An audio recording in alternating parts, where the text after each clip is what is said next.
निर्विघ्नं कुरु मे देव सर्वकार्येषु सर्वदा। महारुद्रा हा त्यांच्या कार्यक्रमाचे 142 प्रयोग त्यांनी सादर केलेले आहेत। महाराष्ट्र टाइम्स, लोकसत्ता, दैनिक सकाळ अशा सामाजिक संस्था, ICAI, रोटरी क्लब, ज्येष्ठ नागरिक संघ आणि महाविद्यालये यांनी आयोजित केलेल्या मेळाव्यात त्यांनी मार्गदर्शन केलेले आहे। मराठी नाटक एक रसास्वाद, चंद्र आहे साक्षीला, स्मृतींची चालता पाने, माझं कोकण, सावध तो सुखी, भूक भुताटी आणि मी अशा अनेक मनोरंजन साहित्यावर आणि संस्कृत प्रबोधन असा आविष्कार त्यांनी त्यांच्या कार्यक्रमात सादर केलेला आहे। सन 2006 सालचा मराठी वृत्तपत्र लेखक संघाचा अर्थवेध पुरस्कार त्यांना मिळालेला आहे। यावरूनच आपल्याला एवढेच सांगते की पैशाची आणि मनाची व्यवस्थित काळजी कशी घ्यायची हे सांगणारं व्यक्तिमत्व आपल्याला आज लाभलेलं आहे। आपल्या दुसऱ्या पाहुण्या आहेत सौ तृप्ती प्रभाकर सरदेसाई। त्यांचे शिक्षण BA पदविका तसेच त्यांनी संगीत विशारद झालेले आहे। BMC एडेड शाळेत 32 वर्ष त्या शिक्षिका म्हणून काम करत होत्या।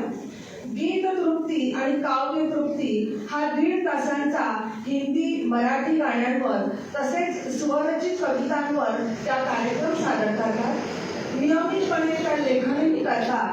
505हून अधिक कविता त्यांनी केलेल्या आहेत।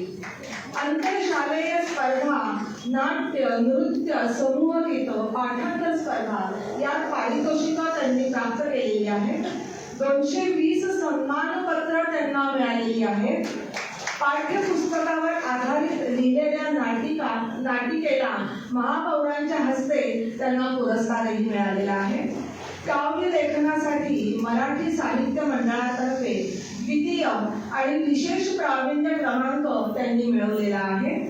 रायगड काव्यमंच एकेच राज्यस्तरीय काव्य स्पर्धा याच्यात त्यांनी प्रथम क्रमांक मिळवलेला आहे। अशी ही सरस्वतीचा आशीर्वाद लाभलेली आपल्याला गाण्यांनी आणि कवितांनी लोकांना मंत्रमुग्ध करणारी व्यक्ती आज आपल्याला लाभलेली आहे। तर त्यांचा आनंदाचे डोही हा कार्यक्रम ते आता सादर करतायत। गेल्या गुरुवारी तुम्हाला मी सांगते, गेल्या गुरुवारी आमचा इथे नृत्याचा बहारदार कार्यक्रम झाला। तर आज आपण काव्य, साहित्य, संवाद, नाट्य आणि गायन असा आपण आनंदाचे डोही असा हा कार्यक्रम आज आपण बघणार आहोत आणि सगळेजण आनंदात डुबून जाणार आहोत। तर मी त्यांना कार्यक्रमाला सुरुवात करायला सांगते।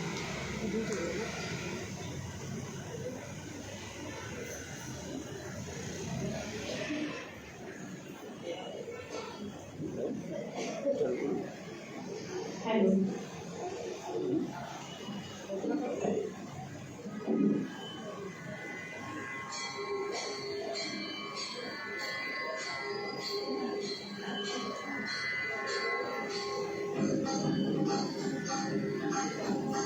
आनंद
एवढी मोठी उपस्थिती बघून खरंच बरं वाटलं.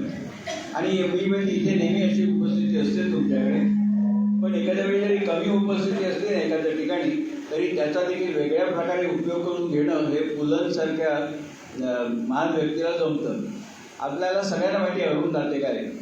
अरुण दाते इंदूरला राहत होते आणि ते मुंबईला आले. आणि ज्यावेळी मुंबईला आले त्यावेळी अरुण दातेंचा एक कार्यक्रम कोणीतरी आयोजित केला होता आणि त्या कार्यक्रमाला अतिशय नगण्य उपस्थिती होती. याचं कारण अरुण दातेंचं नाव सापडायला माहिती नव्हतं. आणि अरुण दातेंनी एक व्हिडिओमध्ये सांगितलं, ही कैसुनी नाही आहे, अरुण दातेंनी स्वतः सांगितलं आहे की माझ्या पहिल्या कार्यक्रमाला भले अगदी तुरळक उपस्थिती होती, पण माझं भाग्य असं की पु ल देशपांडे माझ्या पहिल्या कार्यक्रमाला उपस्थित होते. मला खूप आनंद झाला. मी जाऊन त्यांना नमस्कार केला वाकून, तुमच्या आशीर्वाद पाहिजे म्हणून सांगितलं. पण अरुण दातेंनी विचारलं, तुला जाणणारे माझी मनात शंका आहे, उत्तर दिलं तरी ठीक, नाही दिलं तरी ठीक, तेवढं बोला ना. ते दाते म्हणाले पु ल देशपांडे, माझं नाव न कोणाला माहिती नाही, तरी देखील उपस्थिती एवढी कमी आहे, तरी सुद्धा माझ्या कार्यक्रमाला तुम्ही आलं नाही कसं काय. त्यावर तुला म्हणाले, अहो दाते, गेला 1 महिना म्हणजे तब्येत बरी नाही आहे, डॉक्टरने सांगितलं घराबाहेर पडू नका. आता किती दिवस चालायचं म्हणून काल मी डॉक्टरकडे फॉलोअपसाठी गेलो आणि त्याला विचारलं किती दिवस घरात बसायचं. हे डॉक्टर म्हणाले, उद्यापासून तुम्ही बाहेर जायला सुरुवात करा, फक्त सुरुवातीला असं पथ्य पाळा की जिथे कमी गर्दी असेल त्या ठिकाणी जायचं. तर असे फुलं म्हणून फुले फुलवते. तर आपण कार्यक्रमाला सुरुवात करूया. हा साधारण 90 मिनिटांचा कार्यक्रम असतो. तिथे घड्याळ असल्यामुळे माझ्यासारख्याला खूप बरं वाटतं, म्हणजे आम्ही कंट्रोलमध्ये राहतो. असं इथे आल्याबरोबर मला बरेच दिवसांनी आपण शाळेत गेलो असं वाटतं, कारण मस्त चिवचिवाट सगळ्यांचा ऐकायला येत होता आणि तो ऐकून खरोखरच माझे कान तृप्त झाले, कारण आम्हाला सवय आहे अशी चिवचिवाटाची. तर त्याबद्दल म्हणजे सगळ्या ज्या ज्या चिमण्या आहेत सगळ्या त्यांचे मनापासून आभार. आजच्या कार्यक्रमामध्ये आपल्या सर्वांचं स्वागत आहे.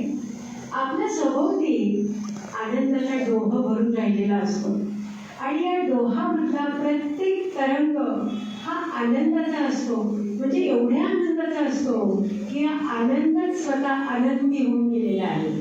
तर असा हा अनेक साहित्यिकांनी, कलाकारांनी आपल्याला दिलेला आनंदाचा असा ठेवाच आहे. तुकाराम महाराज परमेश्वर भेटीसाठी आसुसले होते आणि तसेच आम्ही आपल्यासारख्या रसिकांच्या भेटीची अगदी उत्कटतेने वाट पाहत असतो. तर आजच्या या आनंदाच्या डोहातला प्रत्येक थेंब आपल्याला नक्कीच आनंदी करेल असा मला विश्वास वाटतो. आपण शाळेत असताना एक सुभाषित वाचले आठवतो, तुमच्या एक अभ्यासक्रमात असेल, काव्यशास्त्र विनोदेन कालो गच्छति धीमतां व्यसनेषु च मूर्खाणां निद्रया बलहीनवा. हे प्रगल्भ माणसं जी असतात ना, त्यांचा काळ काव्यशास्त्र विनोदामध्ये जातो आणि मूर्ख माणसं असतात ती भांडण करतात, व्यसन करतात, त्याच्यात त्यांचा वेळ जात असो.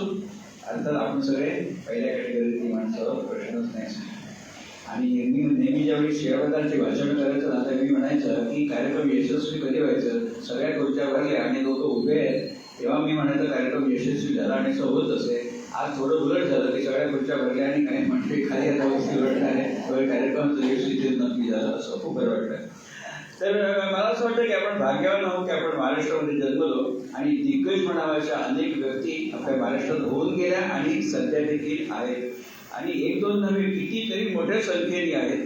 आता उदाहरण सांगायचं झालं तर लेखक म्हटलं राम गणेश गडकरी, कवी कवी कुसुमाग्रज,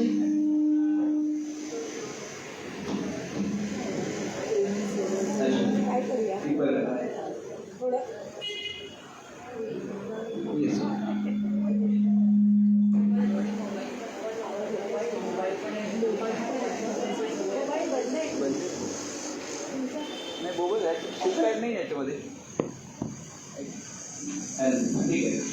लेखक म्हणण्यावरती राम गणेश गडकरी, कवी, कुसुमाग्रज, नाटककार, वसंत कानेटकर, अभिनेते, प्रभाकर पणशीकर, वक्ते, आचार्य अत्रे, विजयवंत, शिवाजीराव भोसले, पुढारी, मधुकंठवते,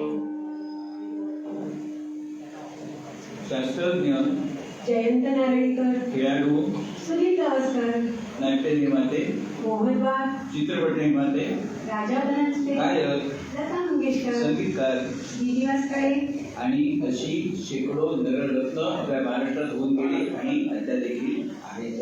त्यामुळे मला भाग्य वाटतं आपलं की आपण महाराष्ट्रामध्ये जन्मलो. आणि आपल्या प्रतिमेच्या रंगाने आणि कल्पकतेच्या सुराने कलेला साथ चढवणाऱ्या निवडक कलाकारांच्या मध्ये प्रतिमा आणि बाबूजी म्हणजे सुधीर फडके यांचा समावेश केल्याशिवाय आपली ही यादी पूर्ण होऊच शकत नाही. तर मराठीपणाच्या गाभाऱ्यामध्ये गेली 6 दशकं या त्रिमूर्तींचे शब्दसूर अखंड निनादत आहे आणि अवीट गोडीच्या सुरांमध्ये आणि भावमधुर शब्दांमध्ये मनाला स्पर्शणाऱ्या आविष्कारामध्ये आपण सर्व मराठी रसिक अगदी चिंब भिजत आहोत. आणि हा सर्व कलाकारांनी जरी ऐहिक जगातून एक्झिट घेतली असली आणि त्याला अनेक वर्ष झाली असली तरीही त्यांच्या कलाकृतीच्या चालण्याची जादू मात्र जराही कमी झालेली नाही, उलट ती वाढतेच आहे. अगदी खरं आहे. साहित्यिकाबद्दल बोलताना आपल्या ओठावर पहिलं जे नाव येतं ते आपल्या सगळ्यांचे लाडके पी.एल. पु ल देशपांडे. पु ल देशपांडे हे किती चतुरस्त्र व्यक्तिमत्व होतं की त्यांचे विनोद हे नेहमी खळखळून हसणारे विनोद होते पुलंचे आणि त्यासाठी जबरदस्त निरीक्षण शक्ती होती पुलंच्याकडे. तर उदाहरण द्यायचं तर काही आकाशवाणीवरचं त्यांचा एक किस्सा सांगतील. पुलंचे गणगोत आपल्या आयुष्यामध्ये अगदी घर करून बसले आणि आपल्या आजूबाजूला त्यातल्या काही व्यक्ती वावरतात असं आपल्याला नेहमीच वाटतं. पुलं हे नुसते लेखकच नाहीत तर समाजाचा आरसा होते आणि त्यात पडणारी सर्व चित्र त्यांनी अगदी गोड गोजिरी अशी करून आपल्याला दाखवली आणि आयुष्याचे आपल्या अनेक सुंदर क्षण आपल्या पदरी घातले. पुढील पिढ्याही पुलंच्या साहित्याच्या व्यासंगी राहून एवढंच ईश्वराकडे मागावं असं वाटतं. 1955 मध्ये आकाशवाणीवरती पुलं कार्यक्रम प्रमुख होते आणि संचालक पुलंना म्हणाले की आता 2 ऑक्टोबरला गांधीजींची जयंती आहे तर आपण गांधी जयंतीला कार्यक्रम कुठला ठेवूया. पुलं पटकन म्हणाले सांगतो तुम्हाला एकदम सोपं आहे ते. गांधीजींना मौन खूप प्रिय आहे त्यामुळे मला असं वाटतं की आकाशवाणीने त्या दिवशी दिवसभर मौनच पाळावं आणि एकही कार्यक्रम त्या दिवशी ठेवू नये. केंद्र संचालकाने हसू आवडेना. अर्थात कार्यक्रम झाला पण पटकन प्रसंगोचित विनोद ज्याला म्हणावं असं पु ल देशपांडे यांच्याकडे ती दृष्टी आणि ती त्यांना तेवढी शक्तीही होती की पटकन विनोद सुचायचा. मगाशी म्हटलं की पुलंची निरीक्षण शक्ती जबरदस्त होती. उदाहरण सांगायचं तर एका पुस्तकामध्ये पुलंनी लिहिलं आहे की वर्तमानतंत्र उघडलं की हमखासच्या बातम्या जास्ती असतात त्या गुन्हेगारीच्या असतात आणि त्या गुन्हेगारीच्या बातम्यामध्ये ठरलेली नावं असतात. म्हणजे कशी पक्या, बबडू, गुंड्या, याकूब वगैरे अशी नावं असतात. मुलं म्हणतात की कधीतरी अशी बातमी तुम्ही वर्तमानपत्रात वाचलेली आठवते का की गणेश बर्वे आणि नितीन कुलकर्णी या 2 नामचीन गुंडांनी रेल्वेच्या यार्डात मध्यरात्री प्रवेश करून तिथल्या रखवालदाराचा खून केला आणि रेल्वे वॅगनमधला माल लुटून गेला अशी कधीतरी बातमी असली. मुलं म्हणतात की बर्वे, आपटे, जोशी, ओढ, ठाकूर, देसाई ही मंडळी काय जास्तीत जास्त गुन्हा करतील. जर ऑफिसने ऑफिसच्या कामासाठी बाहेर पाठवलं तर बसनी प्रवास करतील आणि ऑफिसकडनं टॅक्सीचं भाडं क्लेम करतील. यापेक्षा जास्त गुन्हा त्यांच्या हातनं होणार नाही. आणि खरं आहे आपण ते वाचल्यावर पण किती निरीक्षण त्यांचं होतं. आणि त्या उलटनं गालातल्या गालात हसवणारे विनोद म्हणजे आमच्या चिवी जोशी, चिमणरावचे चराट वगैरे आपल्याला धडे असत होती. तुम्ही होता आपल्याला चिमणरावांचे चराट याच्यामध्ये एकतरी धडा त्यांचा असायचा आपल्या पाठ्यपुस्तकामध्ये.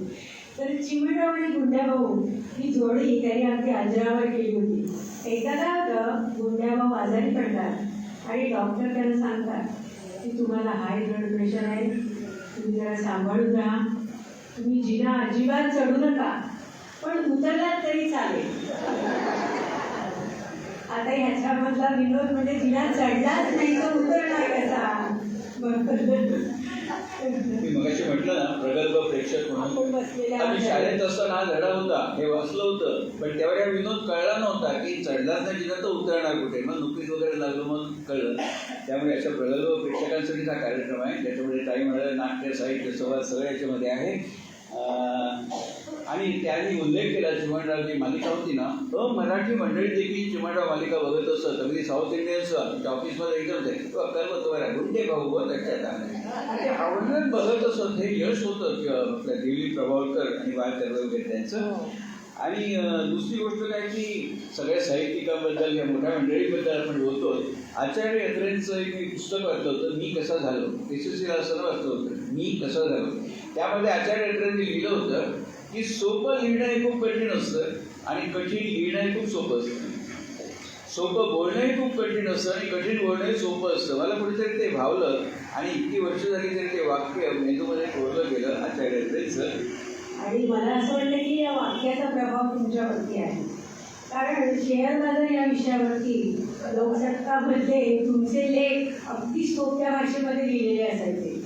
त्याचप्रमाणे तुमचे रेडिओ आणि टी व्हीवरचे कार्यक्रम सुद्धा आम्ही अगदी ऐकलेले आहेत. आणि माझघरामध्ये बसून आपण जणू काही गप्पा मारत आहोत अशा साध्या सोप्या शब्दामध्ये असा अवघड असा हा आर्थिक विषय तुम्ही समजावून सर्वांना देत होतात. ते आठवतं मला. आपण थांबूया त्याचं कारण मगाशी ती सगळी नावं वाचून दाखवली, त्याच्यामध्ये चंद्रशेखर टाकून नाव कुठे नव्हतं. माझा कौतुक राहू देत. कविता गरजांनी आईची महती एवढ्या छान शब्दात सांगितली ना. काही शिक्षिका होत्या त्या खूप छान सांगतात त्याच्याबद्दल. हो ना, अगदी साधे सोपे शब्द पण किती प्रभावी असतात बघा. गोविंदाग्रज म्हणजेच आपले राम गणेश गडकरी. त्यांनी असं एका कवितेमध्ये लिहिले आहे, हे हृदय कसे आईचे मी उगाच सांगत नाही, जे आनंदेही रडते सुखात कसे ते होई. किती या 2 ओळीमध्ये त्यांनी आईचं हृदय कसं असतं हे सांगितलं. काव्य असंच असतं की थोड्या शब्दामध्ये जास्त त्यातला आशय आपल्याला दिसला पाहिजे. तर असे गोविंदाग्रज कवी. मग अशी नावं किती अनेकांची प्रत्येक क्षेत्रातली मोठी मंडळी आहेत. आता नाटककार म्हटल्यावरती शंना नवलेची अनेक नाटकं आपल्याला आठवली. शंना नवलेचं एक नाटक होतं, त्या नाटकाचं नाव होतं सूर राहू दे. त्यामध्ये शंकर घाणेकरांची भूमिका होती. शंकर घाणेकरांचं वैशिष्ट्य असं की छोटी भूमिका असेल तरी त्यांचा ठसा त्या भूमिकेवरती उमटवून जात असत ते. तर सूर राहू दे नाटकामध्ये शंकर घाणेकरांची भूमिका काय होती, एक खेड्यातल्या डॉक्टरचा कंपाऊंडर ही त्यांची भूमिका होती. आणि शंकर घाणेकरांचा आवाज होता ना थोडा अनुनासिक होता, त्यामुळे विनोदी भूमिकेला तो पूरक असेल. मी विचारायचं विचारतो, मागेपर्यंत आवाज जातोय ना माझा? धन्यवाद धन्यवाद. तर अनुनासिक आवाज असल्यामुळे विनोदी भूमिकेला तो पोषक असेल. त्या शंकररावने लिहिलेला सूर राहू दे नाटकात असा प्रसंग होता. हे कंपाऊंडर असलेले शंकर घाणेकर आणि एक समाजसेवक दोघांचं बोलणं चालू असतं. ते शंकर घाणेकर त्या समाजसेवकाला सांगतात, माझे वडील नेहमी म्हणायचे, जिथे प्रकाश आहे तिथे जाऊन मेणबत्ती लावण्यापेक्षा जिथे अंधार आहे तिथे जाऊन मेणबत्ती लावावी. म्हणजे अंधाराला जेवढा आनंद होतो त्यापेक्षा जास्त आनंद मेणबत्तीला होतो. मग तो समाजसेवक विचारतात, खरे रे तुझे वडील म्हणतात ते, काय करतात तुझे वडील? ते इलेक्ट्रिसिटी बोर्डात वायरमन होते, शॉक लागून वाढले. समाजसेवक म्हणतात, खरं रे बाबा इलेक्ट्रिकची कामं जीवावरची डोक्याची कामं शॉक लागतो वगैरे सगळं. नाही त्यांना तसा शॉक नाही लागला. मग मी 11वी SSCला 11 वेळा नापास झालो, त्या शॉकने ते घेतले. तुम्हाला सांगतो हे ॲडिशन होती शंकर घाणेकरांनी घेतलेली. मूळ नाटकामध्ये वाक्य संवाद नाही, पण ते एवढं चाललं म्हणून शंकरांनी पुढच्या आवृत्तीमध्ये हा संवाद घातला. हे शंकरांनी स्वतः सांगितलं होतं. त्यामुळे अशी मोठी माणसं असतात. आणि अनेक वेळा आपण म्हणतो का न्यायदेवता आंधळी असते. न्यायदेवता आंधळी असते आपण म्हणतो ते कशा अर्थाने की ती बघत नाही समोर जाऊन शहरी श्रीमंत आहे, राजकारणी का मजूर आहे, तो बघत नाही, आई त्यामुळे न्याय देते. पण वसंत कर्णेकरांनी न्यायदेवता आंधळी असते हा वेगळ्या स्वरूपात त्यांनी सांगितलं. अश्रूंची फुलेमध्ये प्रभाकर पणशीकर हे प्रिन्सिपल विद्यानंद दाखवले असतात, चांगले असतात, ते प्रामाणिक. पण त्यांना संस्थाचालक खोट्या आरोपाखाली तुरुंगात पाठवतात आणि त्यांचे सगळे रिनोवे निघतात आयुष्याचे. तेव्हा एका शेवटच्या अंकात प्रभाकर पणशीकर विद्यानंद म्हणतात आणि पणशीकरांचे आवाज कसा माहिती आहे, आता सगळे आपण नाटक भेटते एक हसून त्यांचा आवाज, स्पष्ट शब्दोच्चार, आवाजात चढ उतार योग्य ठिकाणी पॉज हे त्यांचं वैशिष्ट्य होतं. ते न्यायदेवता आंधळी असं आपण म्हणतो तोच वाक्य कानेटकरांनी वेगळ्या प्रकारे लिहिलं आणि तेवढ्या प्रभावीपणे पणशीकरांनी ते सादर केलं. अश्रूंची फुलेमध्ये पणशीकर म्हणतात, न्याय देवता आंधळी असते असं म्हणतात. आपण करतो न्याय देवता. न्याय देवता आंधळी असते असं म्हणतात, पण न्याय देवता खरोखरच आंधळी आहे. म्हणून धर्मापासारखे बदमाश तिला हातोहात फसवतात आणि बळी जातात ते निष्पाप विद्यानंद. तो नाही, तो आंधळीच्या वेळी कळत नाही, तो धर्मापा काय कुठं कारस्थान करत असतो तो, त्यामुळे ह्याला शिक्षा होते. तर असं एक ना त्या मंडळीचं सांगितलं की आपल्याला बरं वाटतं की ते दिवस परत यावेत असं वाटतं. म्हणजे ती नाटकं, ते दिग्दर्शक सगळं परत यावं असं आपल्याला वाटत असतं. बरोबर आहे. आणि जुनं ते स्वतः असं आपण म्हणतोच नाही, तर ते दिवस यावेत परत असं वाटतं जुने. कधी कधी मलाही असं वाटतं की आपण बिंदा मास्तरांच्या वर्गात बसावं आणि कुणाकडून काय घ्यावं हे त्यांनी शिकवावं. वर्गातून बाहेर पडताना बिंदांकडून कवितेची हिरवी पिवळी शाल घ्यावी आणि आयुष्यभरासाठी समाधानाने अंगावर ओढून घ्यावी. कधी कधी मला वाटतं की साने गुरुजींच्या वर्गात जाऊन बसावं आणि श्यामची आई लिहिणारा प्रेमळ श्यामला अनुभवावं, त्याच्या डोळ्यातलं अपार प्रेम बघावं, माया अनुभवावी आणि खरा तो एकची धर्म ही शिकवण त्यांच्याकडून आपण घ्यावी. कधी कधी असंही वाटतं बोरकरांच्या वर्गात जाऊन बसावं आणि त्यांचे सागरासारखे सागरापरी गहिरे डोळे अनुभवावे आणि हे जीवन त्यांना कळले हो, ही कविता तुम्ही मलाही शिकवाल का असं त्यांना विचारावं. कधी कधी मला असं वाटतं की कुसुमाग्रजांच्या वर्गात जाऊन बसावं आणि कशास आई विधवीची डोळे उजळ तुझे भाल, रात्रीच्या गर्भात उग्याचा असे उशकाल, हे त्यांच्याकडून ऐकावं आणि रात्रीच्या गर्भातील उशकालांनी आशा जागवत निघावं आणि जाताना तात्यासाहेबांचा हात पाठीवर असावा, लढ रे पोरा असं म्हणताना आपला कणा दाखवावा. कधी कधी असंही वाटतं शांताबाईंच्याकडे जावं. शांताबाईंनी तर किती गाणी लिहिलेत, छान छान कविता लिहिलेत. तर ऋतू हिरवा आणि ऋतू गरवा तुम्हाला कुठे भेटला हो हे त्यांना विचारावं. कधी कधी मला पण असं वाटतं की माझे जीवन गाणे लिहिणाऱ्या पाडगावकरांच्या वर्गात एक चक्कर मारावी आणि त्यांनाच विचारावं की व्यथा असो आनंद असो तुम्ही का कसे राहता, आनंदाच्या रसात नाद कसे राहता आणि पाडगावकरांच्या चष्म्याच्या मिश्किल पण प्रेमळ डोळ्यात खोल खोल डोकावून बघावं आणि शतदा प्रेम करावेचं रहस्य त्यांच्याकडून जाणून घ्यावं. कधी कधी असंही वाटतं बालकवींच्या गावाला जावं आणि पाय टाकून जळात बसलेला तो औदुंबर अनुभवावा, सुंदरतेच्या सुमनावरचे दव चुंबून घ्यावे आणि आनंदी आनंद गडेच्या झऱ्यामध्ये धावून निघावं.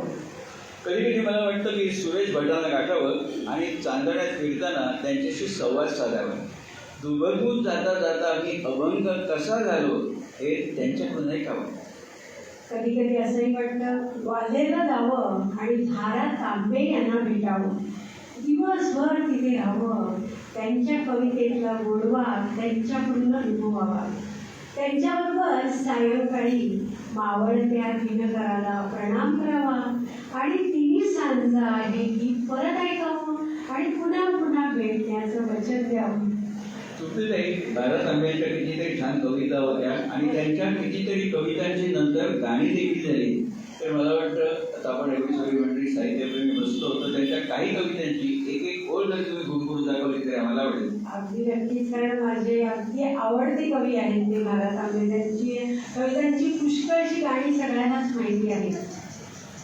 कळाला लागल्या जीवा मला ईश्वरा ठाव्या, कुणाला काय हो त्याचे कुणाला काय सांगाव्या.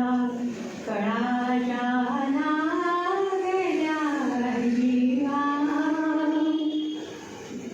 धनतनी शुक्रव घरा जगरी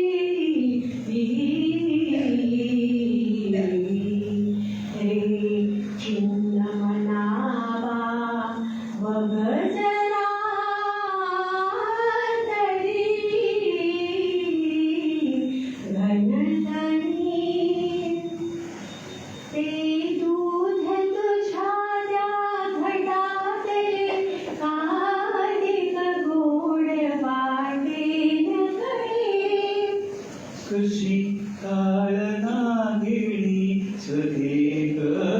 वेण झाली नदी. तिन्ही सांजा सखे मिळाल्या, तिन्ही सांजा सखे मिळाल्या, देई वचनातला आज मासुली जीवे अधिक तुझ्या हृदयाला. तिन्ही सांजा सखे मिळाल्या,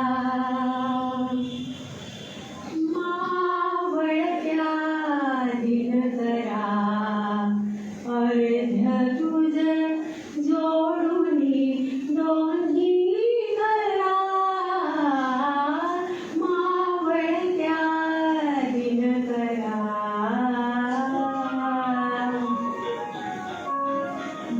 तुझ्या गळ्या माझ्या गळ्या गुंफू मोत्यांच्या माळा. तुझ्या गळ्या माझ्या गळ्या गुंफू मोत्यांच्या माळा. ताई आणखी कोणाला चल रे दादाचा हाडळा, तुझ्या गळ्या माझ्या गळ्या मोत्यांच्या माळा.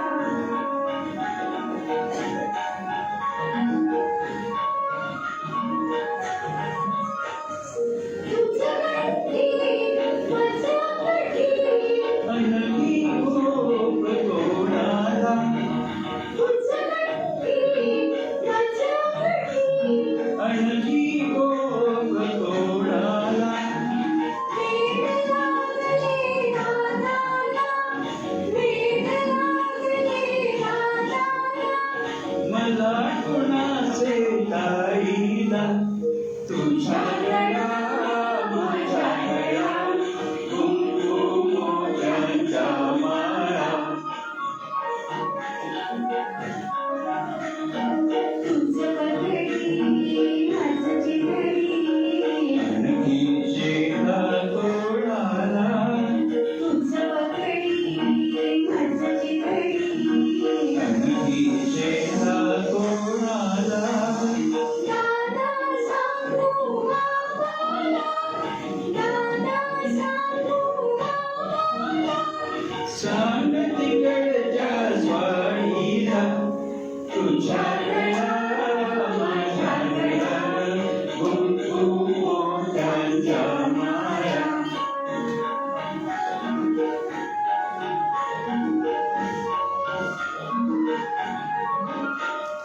हसू हसू गाली हसू, वरवर फुले रुसू रुसू. हसू हसू गाली हसू. वरवर फुले रुसू रुसू. चल निघ येथे नको बसू, चल निघ येथे नको बसू. घरटर माझे तसू तसू. तुझ्या गळ्या माझ्या गळ्या गुंफू मोत्यांच्या माळा. कशी कशी आज कशी, गंमत ताईची खाशी. कशी कशी आज कशी. गंमत ताईची खाशी. आता घडती फुलादाशी, आता घडती फुलादाशी. तर मग गठी कोणाशी. तुझ्या गळ्या माझ्या गळ्या गुंफू मोत्यांच्या माळा. तुझ्या गळ्या माझ्या गळ्या गुंफू मोत्यांच्या माळा.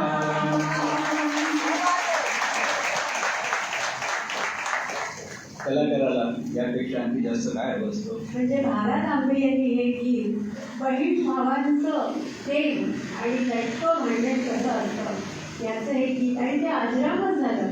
किती वर्ष आपण अजून ते गीत ऐकतो. भारत आंबे यांची अनेक गाणी आहेत, त्याच्याबद्दल बोलायचं झालं तर एक स्वतंत्र कार्यक्रम करावा लागेल. महाराज आंबे यांच्या कविता आणि गाणी तो आम्ही एकदा केला होता मागे, तर खूप त्यांच्याबद्दल बोलण्यासारखं आहे. तुम्ही ते कधी कधी मला असं खूप काही वाटतं की कवी आणि कविता यांचं प्रेम हृदयात दाटतं. कारण कवी असतात परमेश्वराचे दूत, ते घेऊन येतात प्रतिभेचं लेणं. तुमच्या माझ्यासाठी जे असतं नक्षत्रांचं देणं, तुमच्या माझ्यासाठी जे असतं नक्षत्रांचं देणं. तुमची त्यांचा एक कवितांचा पण गाण्यांचा कार्यक्रम असतो, गीततुक्ती म्हणून संधी मिळेल करू इथे. त्या गाण्यामध्ये त्या कार्यक्रमामध्ये तुमचे ते एकदा सगळी गाणी म्हणतात. मी फक्त निवेदन करतो, फक्त वेगळ्या प्रकारचं असतं, नॉर्मल निवेदन असत नाही. लोकांना आवडतं ते.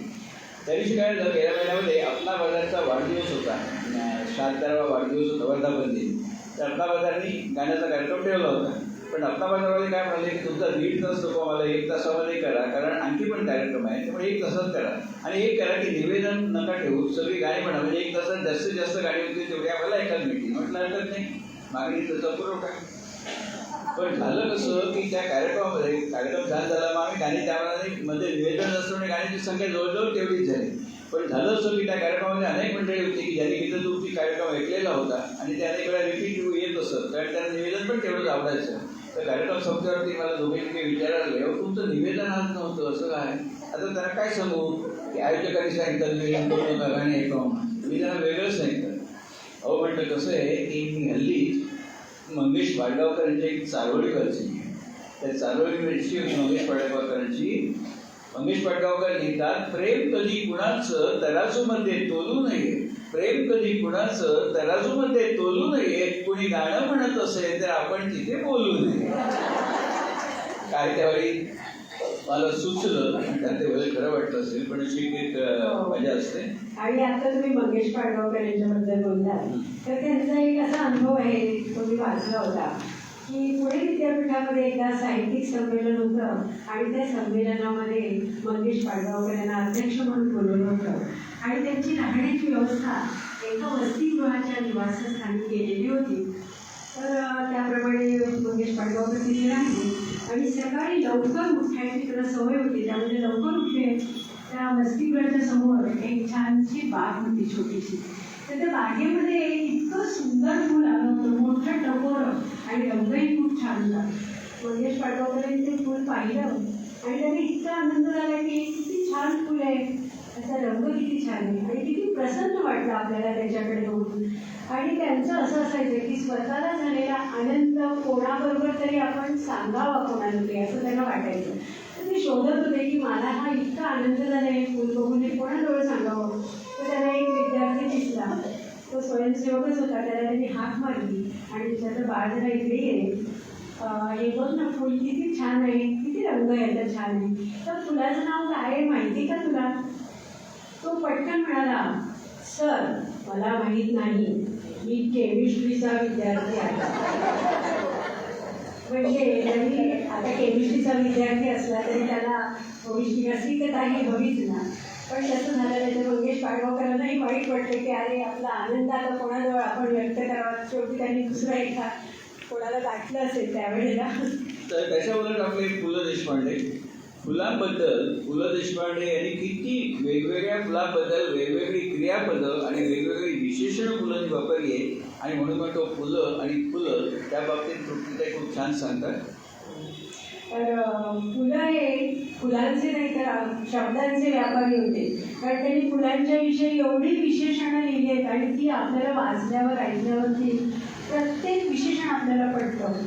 ते असं म्हणतात, फुले वेचावी पारिजातकाची, फुले माळावी मोगऱ्याची, फुले जपावी बकुळीची, फुले दरवळावी चाफ्याची, फुले फुलावी गुलाबाची, फुले बहावी अनंताची, फुले बहरावी बहाव्याची, फुले घमघमावी रातराणीची, फुले फुलावी कमळाची, फुले झुलावी मधुमालतीची, फुले रंगावी जास्वंदाची, फुले भरावी केळ्याची, फुले मोहरावी आंब्याची, फुले ओघळावी बुट्ट्याची, फुले दिखावी बोगनवेलीची, फुले स्मरावी बाभळीची, फुले लागावी अबोलीची, फुले निगरवी गोकर्णीची, फुले उधळावी झेंडूची, फुले तोलावी केशराची, फुले उमलावी ब्रह्मकमळाची आणि फुले निरखावी कृष्ण कमळाची, फुले निरखावी कृष्ण कमळाची. प्रत्येक विशेषण प्रत्येक फुलाला किती ते शोभतं बघा. म्हणजे फुलं जपावी बकुळीची म्हटलं नाही, त्यावेळेला बकुळीचं फुल जरी खूप दिवस जरा झाले आणि लालसर जरी झालं, त्याचा मूळ रंग जाऊन ते असं थोडंसं लालसर होतं, पण त्याचा जो सुवास असतो तो मात्र कधीच जात नाही. त्याच्यानंतर त्यांनी फुले स्मरावी बाभळीची असंही म्हटलंय. बाभळीला काटे असतात, त्यामुळे त्यांचं प्रत्येक विशेषण आपल्याला पडतं आणि ते अतिशय आवडतं. फुले तोलावी केशराची, केशर किती महाग असतं, तर त्याप्रमाणे त्यांनी तशी विशेषणं दिली आहेत. खूपच छान. मगाशी त्यांनी परिचय करून दिला. तसं शेअर बाजारावरची व्याख्यानं मी बरीच केली, 1680 व्याख्यानं केली देशभरामध्ये. पण बाहेर फिरणं झालं, बाहेर पण तसं म्हणता गेल्या नाही, देशाटन पंडित माहिती अनेक आपल्याला गोष्टी अनुभवायला मिळतात. मी एकदा सांगलीजवळ एका खेड्यामध्ये गेलो होतो, ते तिथल्या आजी म्हणाल्या, कुठून आला? म्हटलं मुंबईहून. बरेच होतो मुंबईकरांचं. स्विच दाबला की दिवे लागतात, नळ उघडला की पाणी येतं. आमच्याकडे म्हणाले 24 तास विजेचा लपंडा बसतो, मिक्सर लावता येत नाही, फ्रीज बसल्या वस्तू खराब होतात, खाली टाकीत पाणी आहे पण वर चढवता येत नाही. खरं सगळे दिल्लीची अडचणी. आपण मुंबईकडे खूप सुखी आहोत. तसं एकदा मी अहमदनगरला गेलो होतो. अहमदनगरपासून साधारण 30 किलोमीटर दूर. माझ्याकडे नव्हतं, आसपास कोणी नव्हतं. तर 4-5 मुली हो, 12 वर्ष 14 वर्षाच्या मुली डोक्यावरती हंडा, कमळेवर कळशी घेऊन भर उन्हामध्ये पाणी घेऊन येत होत्या. ते बघून माझी गलबललं. मग ती काय एकच खेप नव्हती हो, तेवढ्या पाणी काय दिवसभर पूर्ण. असं वाटलं की या 12-14 वर्षाच्या मुली या वयामध्ये खेळायचं, शिकायचं, बागडायचं, त्या वयामध्ये असे पाणी भरून आणतात 2-3 किलोमीटरवरनं. खूप म्हणजे असं अस्वस्थ वाटलं की म्हटलं आपल्याला काय अधिकार आहे भरपूर पाणी वापरायचं. आमच्याकडे 24 तास पाणी आहे, पण तिथपासून का कोणतं नाही कुठेतरी जखम झाली काळजामध्ये. मी ठरवलं की यानंतर आंघोळीला कधीही 1 बादलीपेक्षा जास्त पाणी कधीही घ्यायचं नाही, कारण नैतिक अधिकार आपल्याला नाही आहे तो खरंच करायचा. आणि ही गोष्ट एकदा घटना मी तृप्ती त्याने सांगितली होती. त्याच्यावेळी जे शांत असतात ना, त्यावेळी मी समजतो काहीतरी डोक्यात त्यांचं चाललंय. त्यांनी सगळी घटना घडली याचं सांगितलं असतं. झालं कसं, त्या मुली तिकीटवरती येत होत्या, गाडीत माझ्या मागे जागा होती का, मी आणि ड्रायव्हर दोघे होतो. म्हणतो पुढे जाऊ बसा म्हटलं. त्या बसल्या हंडे घेऊन मागच्या सीटवरती. पण झालं कसं की रस्ता खडकाळ असल्यामुळे ते पाणी डसमळायचं आणि मला कळत होतं चमचावर पाण्याला किती व्हॅल्यू आहे तिथे. पण ड्रायव्हरला म्हटलं गाडी एकदम स्लो चालू, 5-10 स्पीडनी. त्यांनी तसं केलं. पण त्यांच्या आल्यावर उतरल्या त्या. पण ड्रायव्हर मला म्हणतो की साहेब वापस कमी मत करणार. काय झालं? अरे म्हणतो गाडी फर्स्ट गिअर में लिया, कितना इंजिन गरम हो गया देखो ते कोणाला काय असतं. पण वस्तुस्थिती होती ती. पण ही घटना सांगितलं काही नाही, रातोरात त्याच्यावरती कविता लिहिली, त्या पण कवी म्हणायचे. आणि ती कवितेचं नाव होतं पाणी पाणी. आणि सांगायचं म्हणजे ती कविता एका स्पर्धेमध्ये, राज्यस्तरीय स्पर्धेमध्ये तिला प्रथम पुरस्कार मिळाला. त्याच्यात संदेश होता. मला वाटतं ती थोडक्यात आपण पाणी पाणी कविता ऐकूया. सरांनी सांगितला अनुभव आणि माझं विचारचक्र चालायला लागले की अरे डोळ्यासमोर प्रसंग उभा राहिला की कशा त्या मुली जात असतील, लहान मुली एवढ्या, हंडा कमरेवर घ्यायचा, कळशी हातात घ्यायची, तर त्या खडकाळ रस्त्यातनं चालायचं. तर मग मी त्याच्यावरती एक कविता केली, त्याचं पाणी पाणी असं नाव दिलं. काम होते व्याख्यानाचे दूर खेड्यात दुपारी, रवी किरणांचा दाह, भारी उष्णता विखारी, देवेदार वृक्षाखाली क्षणभर विसावलो, थोडा शीतल गारवा मनोमनी सुखावलो, 2 शाळकरी मुली हंडा कमरे धरून, छोटी कळशी डोईला पाणी देतसी भरून, चिमुकले 2 हात किती त्यांनी थका